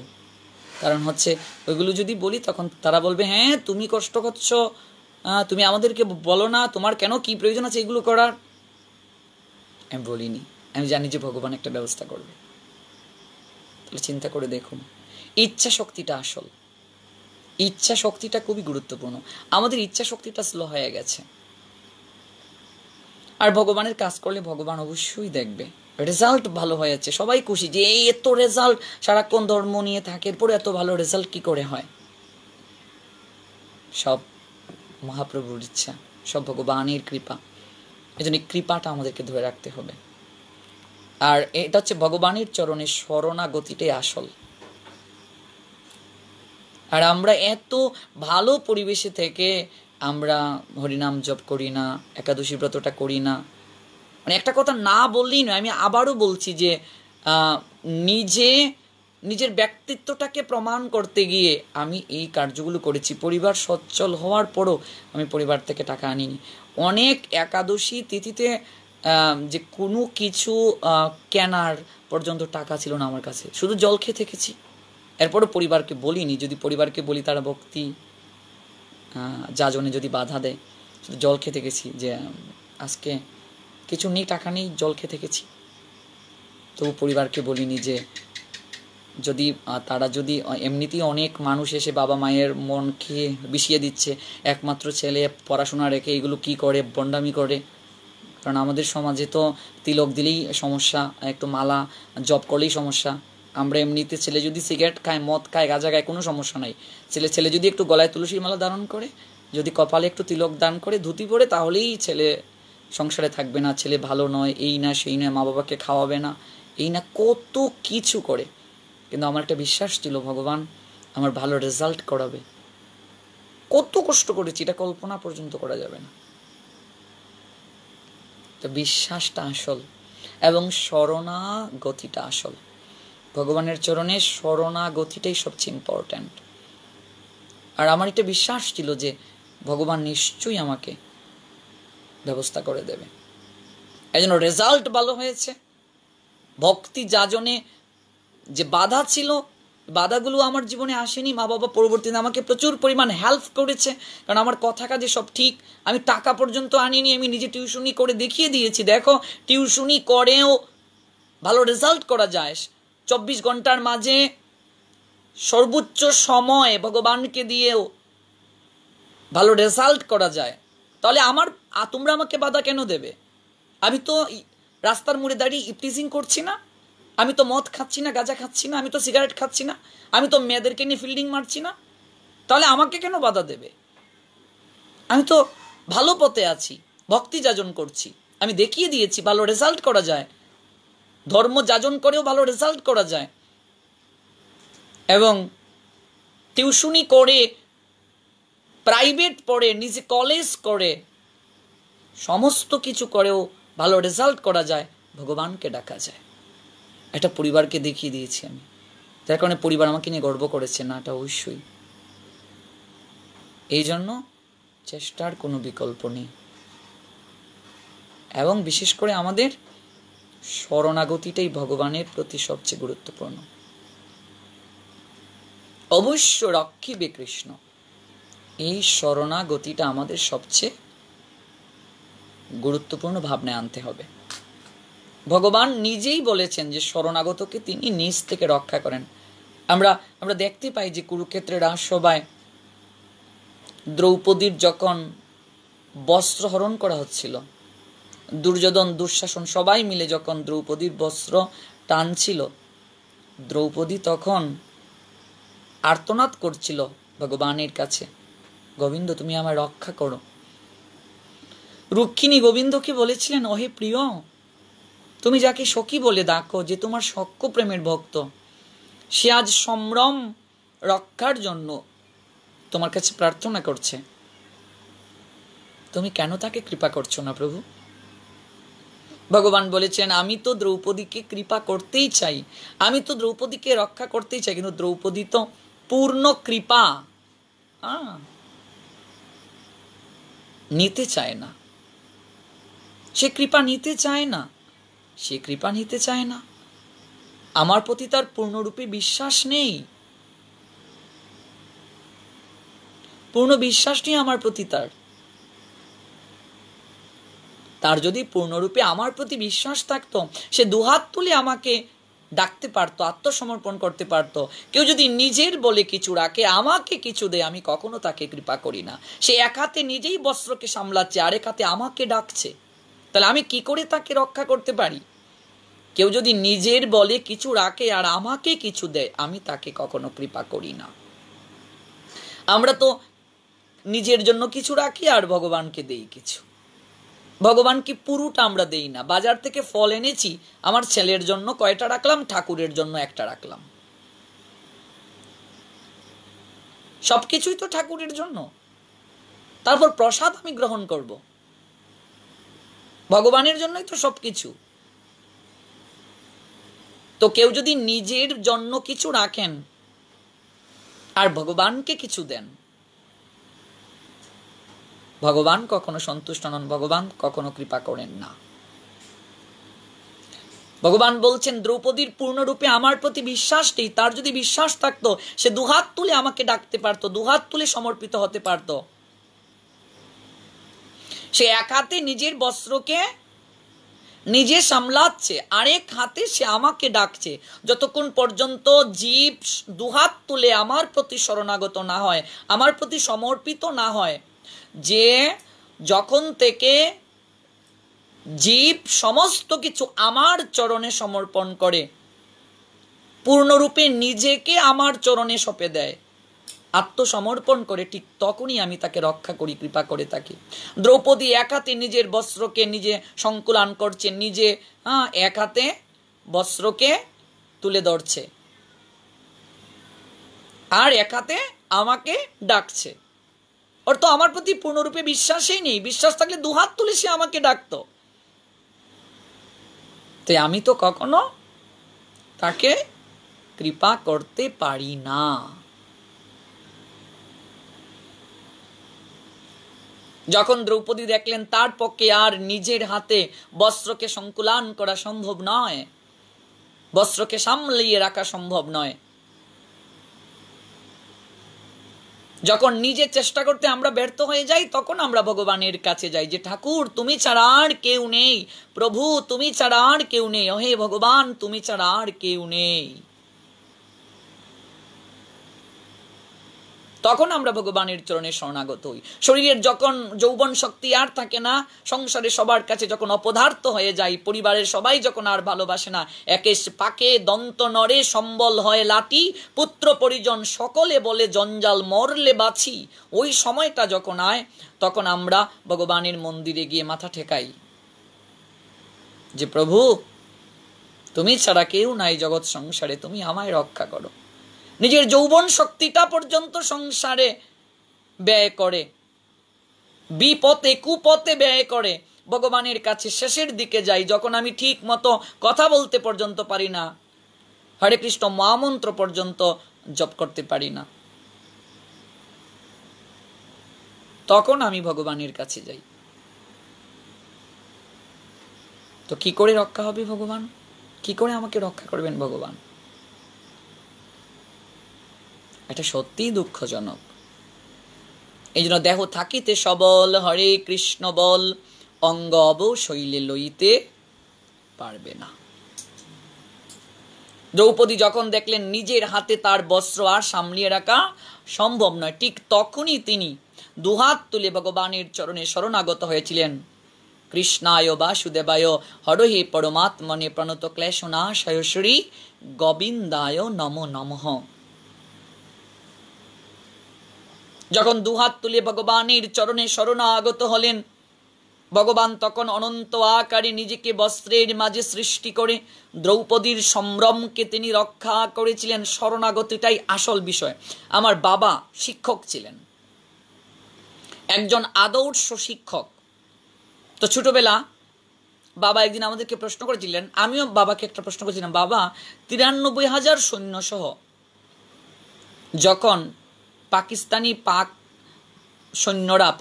সৈন্যরা যখন আত্মসমর্পণ করলো সোহরাওয়ার্দী উদ্যানে, তখন বাঙালি কেন তাদেরকে ক্ষমা করে দিল? আমি ছোটবেলা বাবাকে এই প্রশ্নটা করেছিলাম যে এই স্বাধীনতা যুদ্ধ তো আমরা দেখিনি বাবা, যে তারা দর্শন করেছে, আগুন জ্বালিয়ে দিয়েছে, নির্বিচারে মানুষকে হত্যা করেছে। তো বাঙালি যখন জয়ী হলো 93,000 সৈন্যকে মারলো না কেন? কেন তাদেরকে ক্ষমা করে দিল? এত নারীকে তারা অত্যাচার করেছে। বাবা, আমার বাবা আদর্শ শিক্ষক ছিলেন। সংগ্রামের আগে আইকম কমপ্লিট, এবং আমাদের পরিবার অনেক হাই এডুকেটেড। যদিও এমনিতে আমার রাহুল কৃষ্ণ দাস হচ্ছে দীক্ষার পরে নাম, কিন্তু আমার পারিবারিক নাম হচ্ছে স্নেহাশিস তালুকদার। আমাদের এলাকাতে যদি তালুকদার বাড়ি বলা হয়, বিশ্বম্বরপুর গিয়ে ফতেপুরে বলবেন যে আলমাডোর তালুকদার বাড়ি কোনটা, বড় বাড়ি কোনটা, এক ডাকে আমাদের বাড়ি দেখিয়ে দেবে, যদি হ্যাঁ তালুকদার বাড়ি কিংবা বড় বাড়ি বলা হয়। তো এই পরিবার মানে ছোটবেলা থেকেই আমার বই পাওয়া এটা আমাদের একটা সবচেয়ে বড় ভাগ্যের বিষয়। কারণ আমার যেহেতু পরিবার খুব হাই এডুকেটেড, এবং 7 পয়সা, অগ্নিবীণা, বিষের বাসি ওইগুলো আমরা পেয়েছি। কারণ আমার যে জ্যাঠা উনি ছিলেন মানে ইংলিশে প্রিন্সিপাল কলেজের, জেঠু টু বাই কলকাতা ইউনিভার্সিটি থেকে বুটানিতে পিএইচডি করেছে ওরা, হাই এডুকেটেড একেবারে সৃষ্টি থেকে সবাই বংশের। তো বাবা বলেছিলেন, দেখো ওরা যখন হাত তুলল, আর হাত যখন তুলে তখন এটাকে স্যালেন্ডার বলে, আর স্যালেন্ডার যদি কেউ করে তখন তাকে আর মারতে নেই, তাকে আর মারা যাবে না। ওরা আত্মসমর্পণ যখন করে নিয়েছে তখন বাঙালি আমরা আর তাকে মারতে পারি না। 93,000 সৈন্য সহ লেফটেন্যান্ট নিয়াজি আত্মসমর্পণ করলো বাঙালিদের কাছে, বাঙালি তাদেরকে ক্ষমা করে দিল। আমি ছোটবেলা এই প্রশ্নটা বাবার কাছে করেছিলাম যে বাবা যেহেতু একজন আদর্শ শিক্ষক, তিনি আমাকে চমৎকারভাবে বুঝিয়ে দিয়েছিলেন যে দেখো ওরা যখন সমর্পিত হলো, আত্মসমর্পণ করলো, তখন তো আমরা তাকে আর মারতে পারি না। তো এই যে আত্মসমর্পণ বা শরণাগতি, ওই শরণাগতিটাই হচ্ছে মুখ্য বিষয়। শরণাগতি যদি না থাকে তাহলে কেউ রক্ষা করতে পারবে না। স্বাধীনতা যুদ্ধের সময় এত বাঙালিদেরকে অত্যাচার করা হলো, মা বোনের ইজ্জতকে লুণ্ঠন করা হলো, নির্বিচারে গ্রামের পর গ্রাম জ্বালিয়ে দেয়া হলো। যদিও আমরা দেখিনি, মা বাবার মুখে গল্প শুনেছি এগুলো, বা ইতিহাস যখন পড়ি শরীরের লুমগুলো একদম দাঁড়িয়ে যায়, শিহরণ দিয়ে উঠে। এত নৃশংসভাবে অত্যাচার বাঙালির উপর পাকিস্তানি সৈন্যরা করলো। রাতের আধারে ঢাকা শহরকে জ্বালিয়ে পুড়িয়ে ছারকার করে দেয়া হলো। এরপরেও যখন তারা আত্মসমর্পণ করলো, বাঙালি কিন্তু তাদেরকে ক্ষমা করে দিয়েছে। ইচ্ছে করে 93,000 সৈন্যকে গুলি করে মারতে পারতো, লাইন লাইন করে দাঁড় করিয়ে সবাইকে গুলি করে মারতে পারতো বাঙালি। আমিও ছোটবেলা ওইগুলো যখন পড়তাম, আমি বাবাকে বলতাম, বাবা এটা কি করে সম্ভব, ওদেরকে কেন মারলো না, ওরা এত আমাদেরকে কষ্ট দিয়েছে, সবাইকে মারা উচিত ছিল। বাবা হেসে হেসে বললেন, না বাবা, এটা হয় না, এটা যুদ্ধ বিরোধী, এটা আইন বিরোধী, আইন লঙ্ঘন। সেটা কেউ যদি আত্মসমর্পণ করে নেয়, হাত যদি কেউ তুলে নেয়, যত অপরাধী করুক, সে যখন হাত তুলে তোমার কাছে সমর্পিত হবে, সিলিন্ডার হবে, তখন তোমার কর্তব্য তাকে ক্ষমা করে দেওয়া। তাই করলো বাঙালি, ক্ষমা করে দিল। এটাকে বলছে স্যালেন্ডার, অ্যাবসুলেটলি স্যালেন্ডার। ভগবানও এই কথাটাই এখানে বলছেন, সর্বধর্মান পরিত্যাজ্য মাম একম শরণম ব্রজ অহম তাম সর্বপাপেভ্য মুক্ষয়িষ্যামি মা শুচ।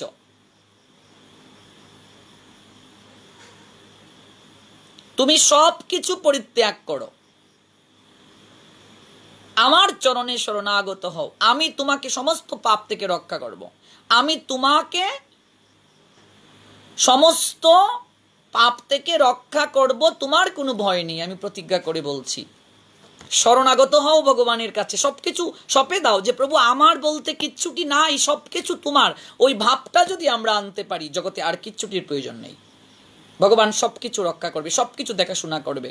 দ্রৌপদী যখন দুহাত তুলে ভগবানকে ডাকলেন, হে কৃষ্ণ করুণা সিন্ধু দীন বন্ধু জগৎ পতে গোপেশ গোপিকা কান্ত শ্রী রাধা কান্ত নমস্তুতে কৃষ্ণায় বাসুদেবায় হর হে পরমাত্মনে প্রণত ক্লেশ নাশয় শ্রী গোবিন্দায় নম নমঃ নমো নলিন নেত্রায় বেণুবাদ্য বিনুদিনে রাধা ধৌর সুদাপান শালিনে বনমালিনে।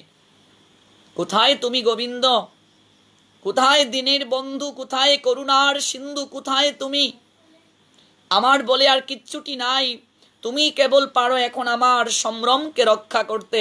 দুহাত তুলে যখন ভগবানের চরণে সমর্পিত হলেন, আত্মসমর্পণ করলেন, আর্তচিৎকার জানালেন, আর্তনাদ জানালেন, ভগবান তখন কি আর ঠিক থাকতে পারেন?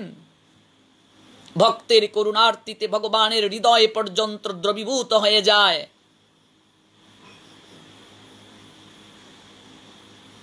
তখন ভগবান অনন্ত আকারে বস্ত্রের মাঝে কি করলেন? নিজেকে সৃষ্টি করলেন। সৃষ্টি করে দ্রৌপদীর সম্ভ্রমকে তিনি রক্ষা করলেন, দ্রৌপদীর লজ্জাকে তিনি নিবারণ করলেন। এই জায়গাতেও আমরা দেখতে পাই শরণাগতি, শরণাগত হওয়ার কারণে রক্ষা করলেন ভগবান। দুঃশাসন দ্রৌপদীর কাপড় টানছে, টানতে টানতে টানতে ক্লান্ত হয়ে গেল দুঃশাসন। কাপড়ের স্তূপ কুরুক্ষেত্রে রাজসভাতে হয়ে গেল, কাপড়ে রাজসভা ভরে গেল, স্তূপাকার হয়ে গেল। কাপড় আর শেষ হলো না, কারণ এই কাপড় অনন্তকাল ধরেও যদি টানা হয়, এই কাপড় কখনো শেষ হবে না, কারণ ভগবান নিজে সেই কাপড়ের মাঝে বিরাজিত হয়ে আছেন। এটাকেই বলে রাখে কৃষ্ণ মারে কে। কৃষ্ণ যদি কাউকে রাখতে চায় জগতের বুকে, কারো সামর্থ্য নাই তাকে মারার। কৃষ্ণ যার সহায় বল, দুশ্মন তাহার পায়ের তল। কৃষ্ণ যার সহায় বল, দুশ্মন তার পায়ের তল। কৃষ্ণ যাকে সহায়তা করে জগতের বুকে, তাকে কেউ হারাতে পারে না। ঈশ্বর যার সহায় হয়, তার আবার ভয় কিসের? রুক্মিণী দেবী পাশে তাকিয়ে দেখলেন কৃষ্ণ মৃদু মৃদু হাসছেন, আর এদিকে দ্রৌপদী চোখ বন্ধ করে জোর হাতে দাঁড়িয়ে ভগবান শ্রীকৃষ্ণের স্মরণ করছেন। রুক্মিণী দেবী বিস্মিত হয়ে শ্রীকৃষ্ণকে জিজ্ঞেস করলেন, প্রভু এ তোমার কেমন লীলা? শ্রীকৃষ্ণ বলেন, দ্রৌপদী যতক্ষণ নিজে চেষ্টা করেছিল তার কাপড়কে সামলাতে, ততক্ষণ আমার কিছুই করার ছিল না। যখন দুহাত তুলে আমার নিকট আত্মসমর্পণ করলো, তখনই আমি সক্রিয় হলাম, অর্থাৎ আমার ভক্তকে রক্ষা করলাম। তাই কৃষ্ণের করুণা পেতে হলে সম্পূর্ণভাবে নিজেকে তার শ্রীচরণে নিবেদন করতে হবে। নিজের বলে যতক্ষণ কিছু আছে মনে আমরা করব, ততক্ষণ পর্যন্ত আমাদের কৃষ্ণ প্রাপ্তি হবে না। বস্ত্রহরণ লীলাতেও আমরা দেখতে পাই, আমরা দেখতে পাই, বস্ত্র দাও বলে যখন ব্রজগোপীগণ আর্তনাদ করেছিলেন, তখন কিন্তু ভগবান বস্ত্র দান করেননি। যখন দুহাত তুলে আত্মসমর্পণ করেছিলেন তখনই কিন্তু বস্ত্র দান করেছিলেন ভগবান। আমি গত কয়েকটা এপিসোডে ব্যাখ্যা করেছি, এখানে বস্ত্র বলতে শুধু কাপড় বলা হয় নাই, এখানে বস্ত্র জাস্ট একটা প্রতীক।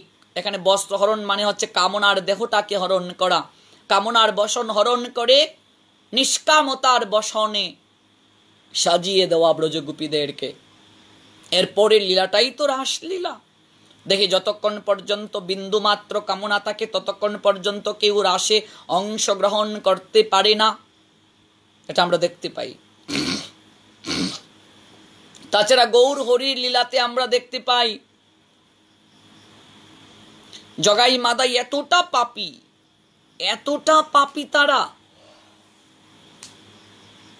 তারাও যখন শরণাগত হলো, ভগবান প্রতিজ্ঞা করেছিলেন গৌর হরি অস্ত্র ধারণ করবেন না, কিন্তু নিত্যানন্দ প্রভুর মাথা যখন ফাটিয়ে দিয়েছিল জগাই মাধাই, তখন কিন্তু ভগবান আর স্থির থাকতে পারলেন না, সুদর্শন চক্রকে তিনি আমন্ত্রণ করেছিলেন। কারণ তিনি নিত্যানন্দ প্রভুর অঙ্গে আঘাতকে সহ্য করতে পারেননি, বৈষ্ণব নিন্দাকে তিনি সহ্য করতে পারেননি। নিতাই চাঁদ বললেন, তুমি না বলেছিলে এই অবতারে অস্ত্র ধারণ করবে না, প্রেম দ্বারা জগতের সবাইকে ভাসাবে, তুমি কেন অস্ত্র ধারণ করছো? এটা তো বৈষ্ণবতা নয়। গৌর হরি সেদিন কেঁদে বলেছিলেন, আমি আজ বৈষ্ণব হতে পারিনি। চৈতন্য মহাপ্রভুর যে শিক্ষাটা, মানে বৈষ্ণবতার শিক্ষা যে এতটা দৈন্যতার শিক্ষা, এটা উপলব্ধি করা যাবে না, এতটা দৈন্যতার শিক্ষা।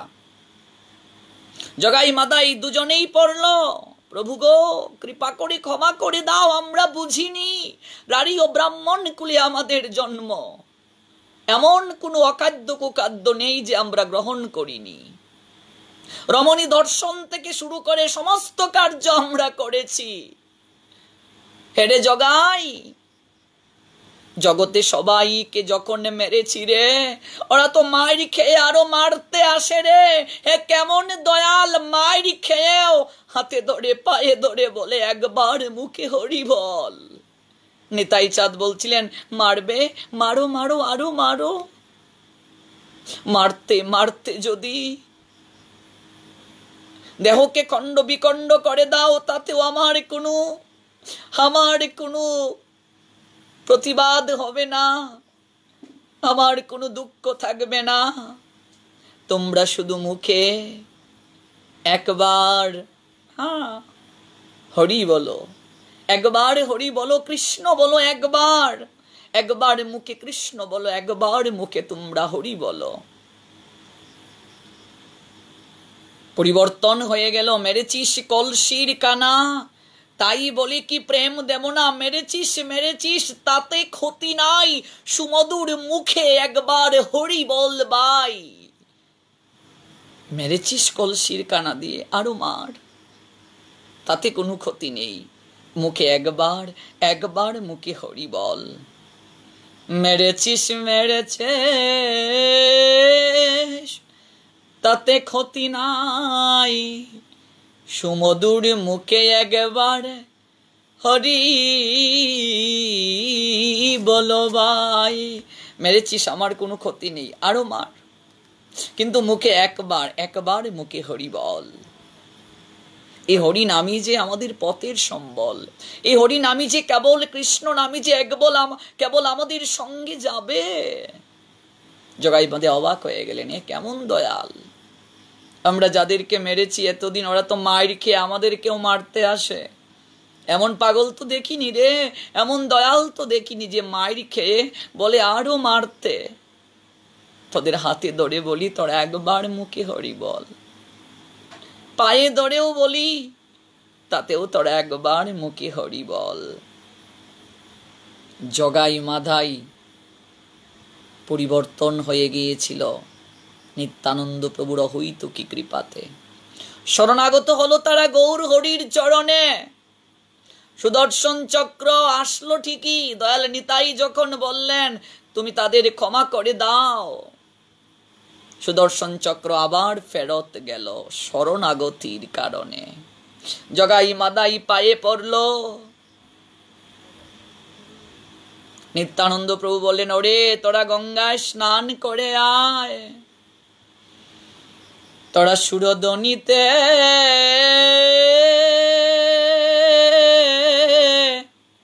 স্নান করে আয়, গঙ্গায় স্নান করে আয়। স্নান করে এসে জগাই মাদাই তোরা দুটি ভাই গৌর হরির চরণে সমস্ত পাপ তোরা অর্পণ কর। পরিবর্তন হয়ে গেল তাদের হৃদয়। কেমন কথা বলছো প্রভু? দয়াল নিতাই চাঁদের চরণে পড়ে কেঁদে কেঁদে জগাই আর মাধাই বলছে, এ কেমন কথা তুমি বলছো? জগতের বুকে সবাই গৌর চরণে প্রেম ভক্তি দান করে, পুষ্পাঞ্জলি নিবেদন করে, আর আমরা দুটি ভাই জগাই আর মাধাই এতটা পাপী, আমরা আমাদের জীবনের পাপটুকু গৌর চরণে নিবেদন করব, পাপ অঞ্জলি দেব গৌর চরণে। এটা কি করে হয়? ওরে তোরা গঙ্গায় স্নান করে আয় রে। তাই চাঁদ বললেন, তোরা বল আমরা দুটি ভাই জগাই আর মাধাই আমাদের জীবনের সমস্ত পাপ আজ গৌর চরণে অঞ্জলি দিলাম। ও হে গৌর হরি, তুমি আমাদেরকে তোমার চরণে ঠাই দাও। হরে এমন দয়াল তো নাই রে, মায়ের খেয়ে প্রেম দে এমন দয়াল তো নাই রে। এই দয়াল কোথায় খুঁজে পাওয়া যাবে? বসিয়া কি করো মন দুরাচার, শ্রী চৈতন্য চিত্তে কেন চিন্ত না? অবতীর্ণ দয়াল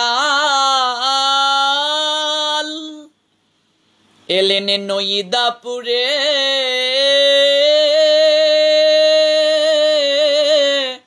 দিতে হরি নাম প্রতি ঘরে ঘরে। অবতীর্ণ দয়াল এলেন নইদাপুরে, দিতে হরি নামে প্রতি ঘরে ঘরে। ওই উত্তম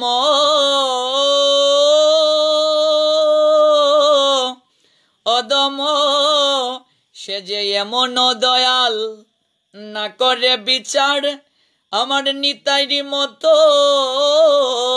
দয়াল দেখি না রে। সে যে এমন দয়াল না করে বিচার, আমার নিতাইরি মতো দয়াল দেখি না রে।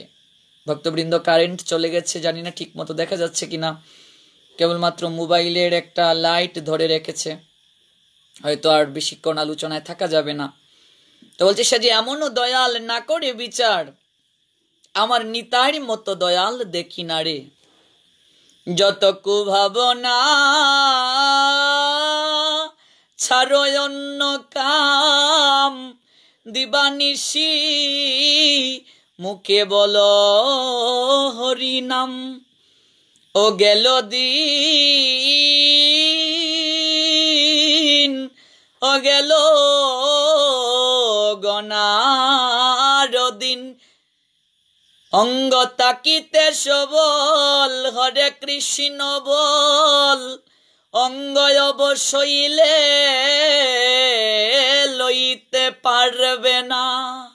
যত কুভাবনা ছাড়ো অন্য কাম, দিবানিশি মুখে বলো হরি নাম। গেল দিন, অঙ্গ থাকিতে সবল হরে কৃষ্ণ বল, অবশইলে লইতে পারবে না।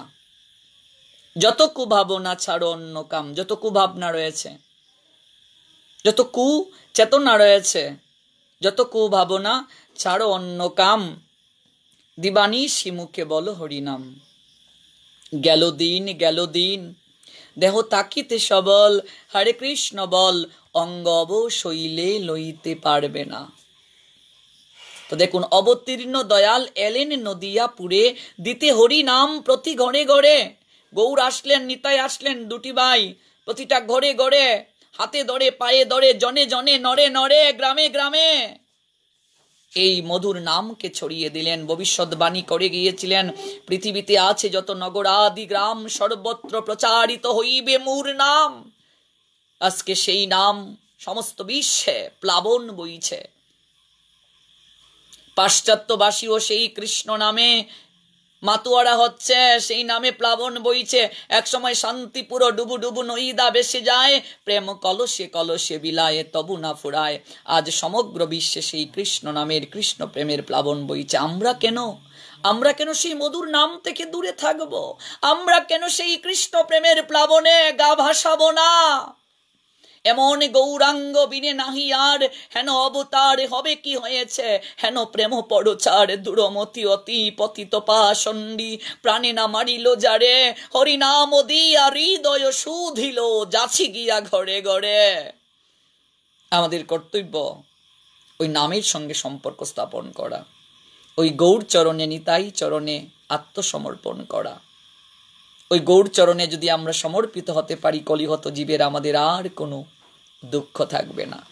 আর কৃষ্ণ বলে দুটি বাহু তুলে তখনই আমরা বৃন্দাবনের পথে অগ্রসর হতে পারবো। তাই ভক্তবৃন্দ, চলুন আমরা কৃষ্ণ বলে বাহু তুলে একটু হরিনাম করে আজকের মতো আলোচনা বিশ্রামের পথে যাই। যেহেতু কারেন্টও নাই, একটা মোবাইলের টর্চ দিয়ে এই সময়টুকু আপনাদের সঙ্গে আছি।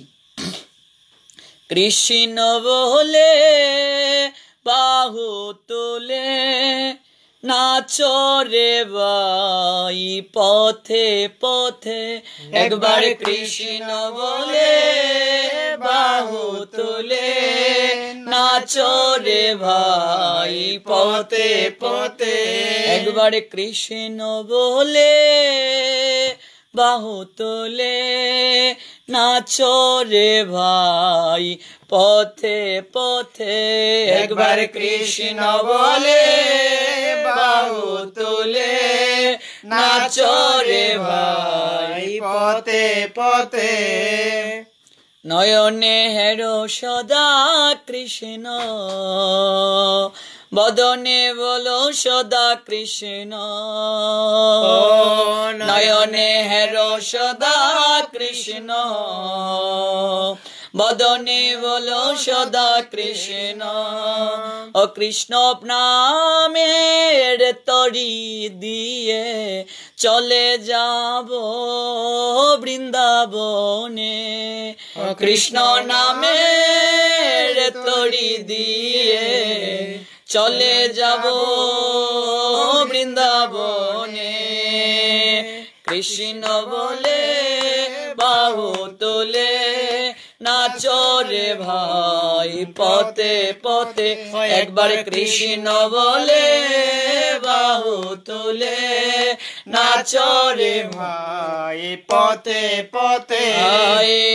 জীবনে বলো সদা কৃষ্ণ কৃষ্ণ, মরণে বলো সদা কৃষ্ণ, জীবনে বলো সদা কৃষ্ণ, মরণে বলো সদা কৃষ্ণ, জীবনে বলো সদা কৃষ্ণ কৃষ্ণ, মরণে বলো সদা কৃষ্ণ,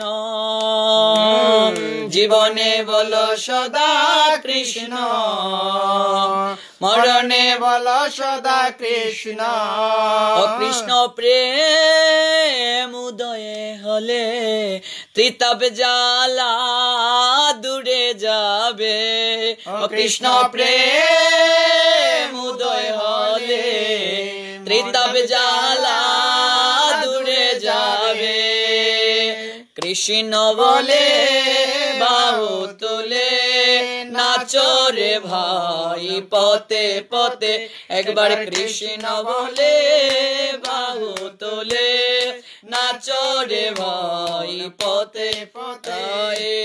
হরে কৃষ্ণ কৃষ্ণ কৃষ্ণ কৃষ্ণ হরে হরে, হরে রাম রাম রাম রাম হরে হরে, হরে কৃষ্ণ কৃষ্ণ, হরি বল Krishna Krishna Hare Hare.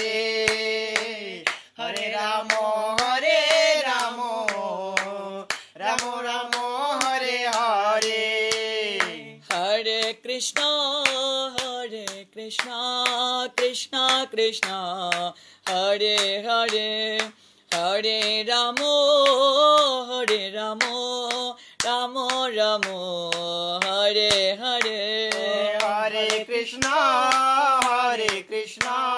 Krishna Krishna Hare Hare Hare Ramo Ramo Ramo Hare Hare Hare Krishna Krishna Krishna Hare Hare Hare Ramo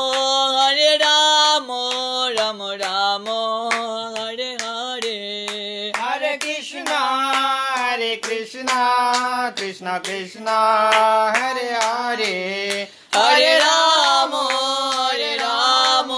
Ramo Ramo Hare Hare Jaya Radhe Jaya Radhe Jaya Radhe Jaya Radhe Jaya Radhe Jaya Radhe Jaya Radhe Jaya Radhe Nitai Gaura Hari Bol Hari Bol Hari Bol Hari Bol Nitai Gaura Hari Bol Hari Bol Hari Bol Hari Bol Nitai Gaura Hari Bol Hari Bol Hari Bol Hari Bol Nitai Gaura Hari Bol Hari Bol Hari Bol Hari Jai Bol Guru Gauranga Gandharvika Shri Giridhari ki Jai Jai Shri Krishna Chaitanya Mahaprabhu ki Srimad Nityananda Prabhu ki Sri Advaita Prabhu ki Gadadhar Pandit ki Sri Bhasacharya ki Brinda Devi ki Ashmadiyo Sri Gurudev Om Vishnu Pada Bhakti Prapanna Jyoti Goswami ki Nityalaya Pravishta Param Gurudev Srila Bhakti Usam Saman Goswami Maharaj ki Jagat Guru Prabhupada Bhakti Siddhanta Saraswati Thakur ki Abhadat Kulachudamani Srila Gaur Kishore Das Babaji Maharaj ki Satchidananda Bhaktivinoda Thakur Mahasaya ki Vaishnav Sarvabhauma Siddha Baba Jagannath Das Babaji Maharaj ki Sara Goswami ki Online Krishna Katha Shravanakari Bhaktavrinder Apana Apan Guru Maharaj ki Online Krishna Katha Shravanakari Bhaktavrindo ki Krishna Katha Alapan Parivar ki Jai Jai Nitai Gaur Sitanate Premanande Hari Hari Bol Jai Jai Shri Radhe Sham Gaur Bhaktavrindir Pade Namaskar Sabe Kripa Kori Charan Duli Shire দাও আমায় গহুর ভক্তবৃন্দের পদে নমস্কার সবে কৃপা করি চরণ ধুলি শিরে দাও আমায় বঞ্চ কল্পতরুবেশ্চ কৃপা সিন্ধু বয়বচ পতিতানাং পাবনেভ্য বৈষ্ণবেভ্য নমো নমঃ সবে হও সুখী সবে হও নিরাময় ভক্তের মনোবাঞ্ছা পূর্ণ করো হে দয়াময় ভক্তবৃন্দ আজকের মতো এখানেই কৃষ্ণ কথা আলাপনের বিশ্রাম টানছি আবার সবাই যুক্ত হব একই সঙ্গে আগামীকাল একটা প্রবচন আছে তাই আগামীকাল লাইভে এরকম আসা হবে না আগামীকাল হবিগঞ্জ জেলার বানিয়াচং উপজেলা স্থিত সুজাতপুরে আমার একটা প্রবচন আছে কাজে আগামীকাল লাইভে আসা হবে না যদি সময় সুযোগ থাকে আমরা প্রবচনটা আমরা লাইভে দেওয়ার চেষ্টা করব পরিবেশ অনুকূলে থাকলে কাজী পরদিনও আরেকটা প্রবচন আছে আমার এখন তো করোনা ভাইরাসটা অনেক হ্রাস পাওয়ার কারণে অনেক প্রোগ্রাম চলছে বিভিন্ন জায়গায় প্রোগ্রাম শুরু হয়ে গেছে যার কারণে অনেক ব্যস্ততার মাঝে সময় যাবে এরপরও চেষ্টা করব আপনাদের সবাইকে সময় দেওয়ার আপনারা সব সময় হৃদয়ে থাকেন বা আছেন এবং ভবিষ্যতে থাকবেন সবার মঙ্গল হোক জয় গুরু জয় নিতাই জয় শ্রী রাধে শ্যাম কৃষ্ণময় শুভরাত্রি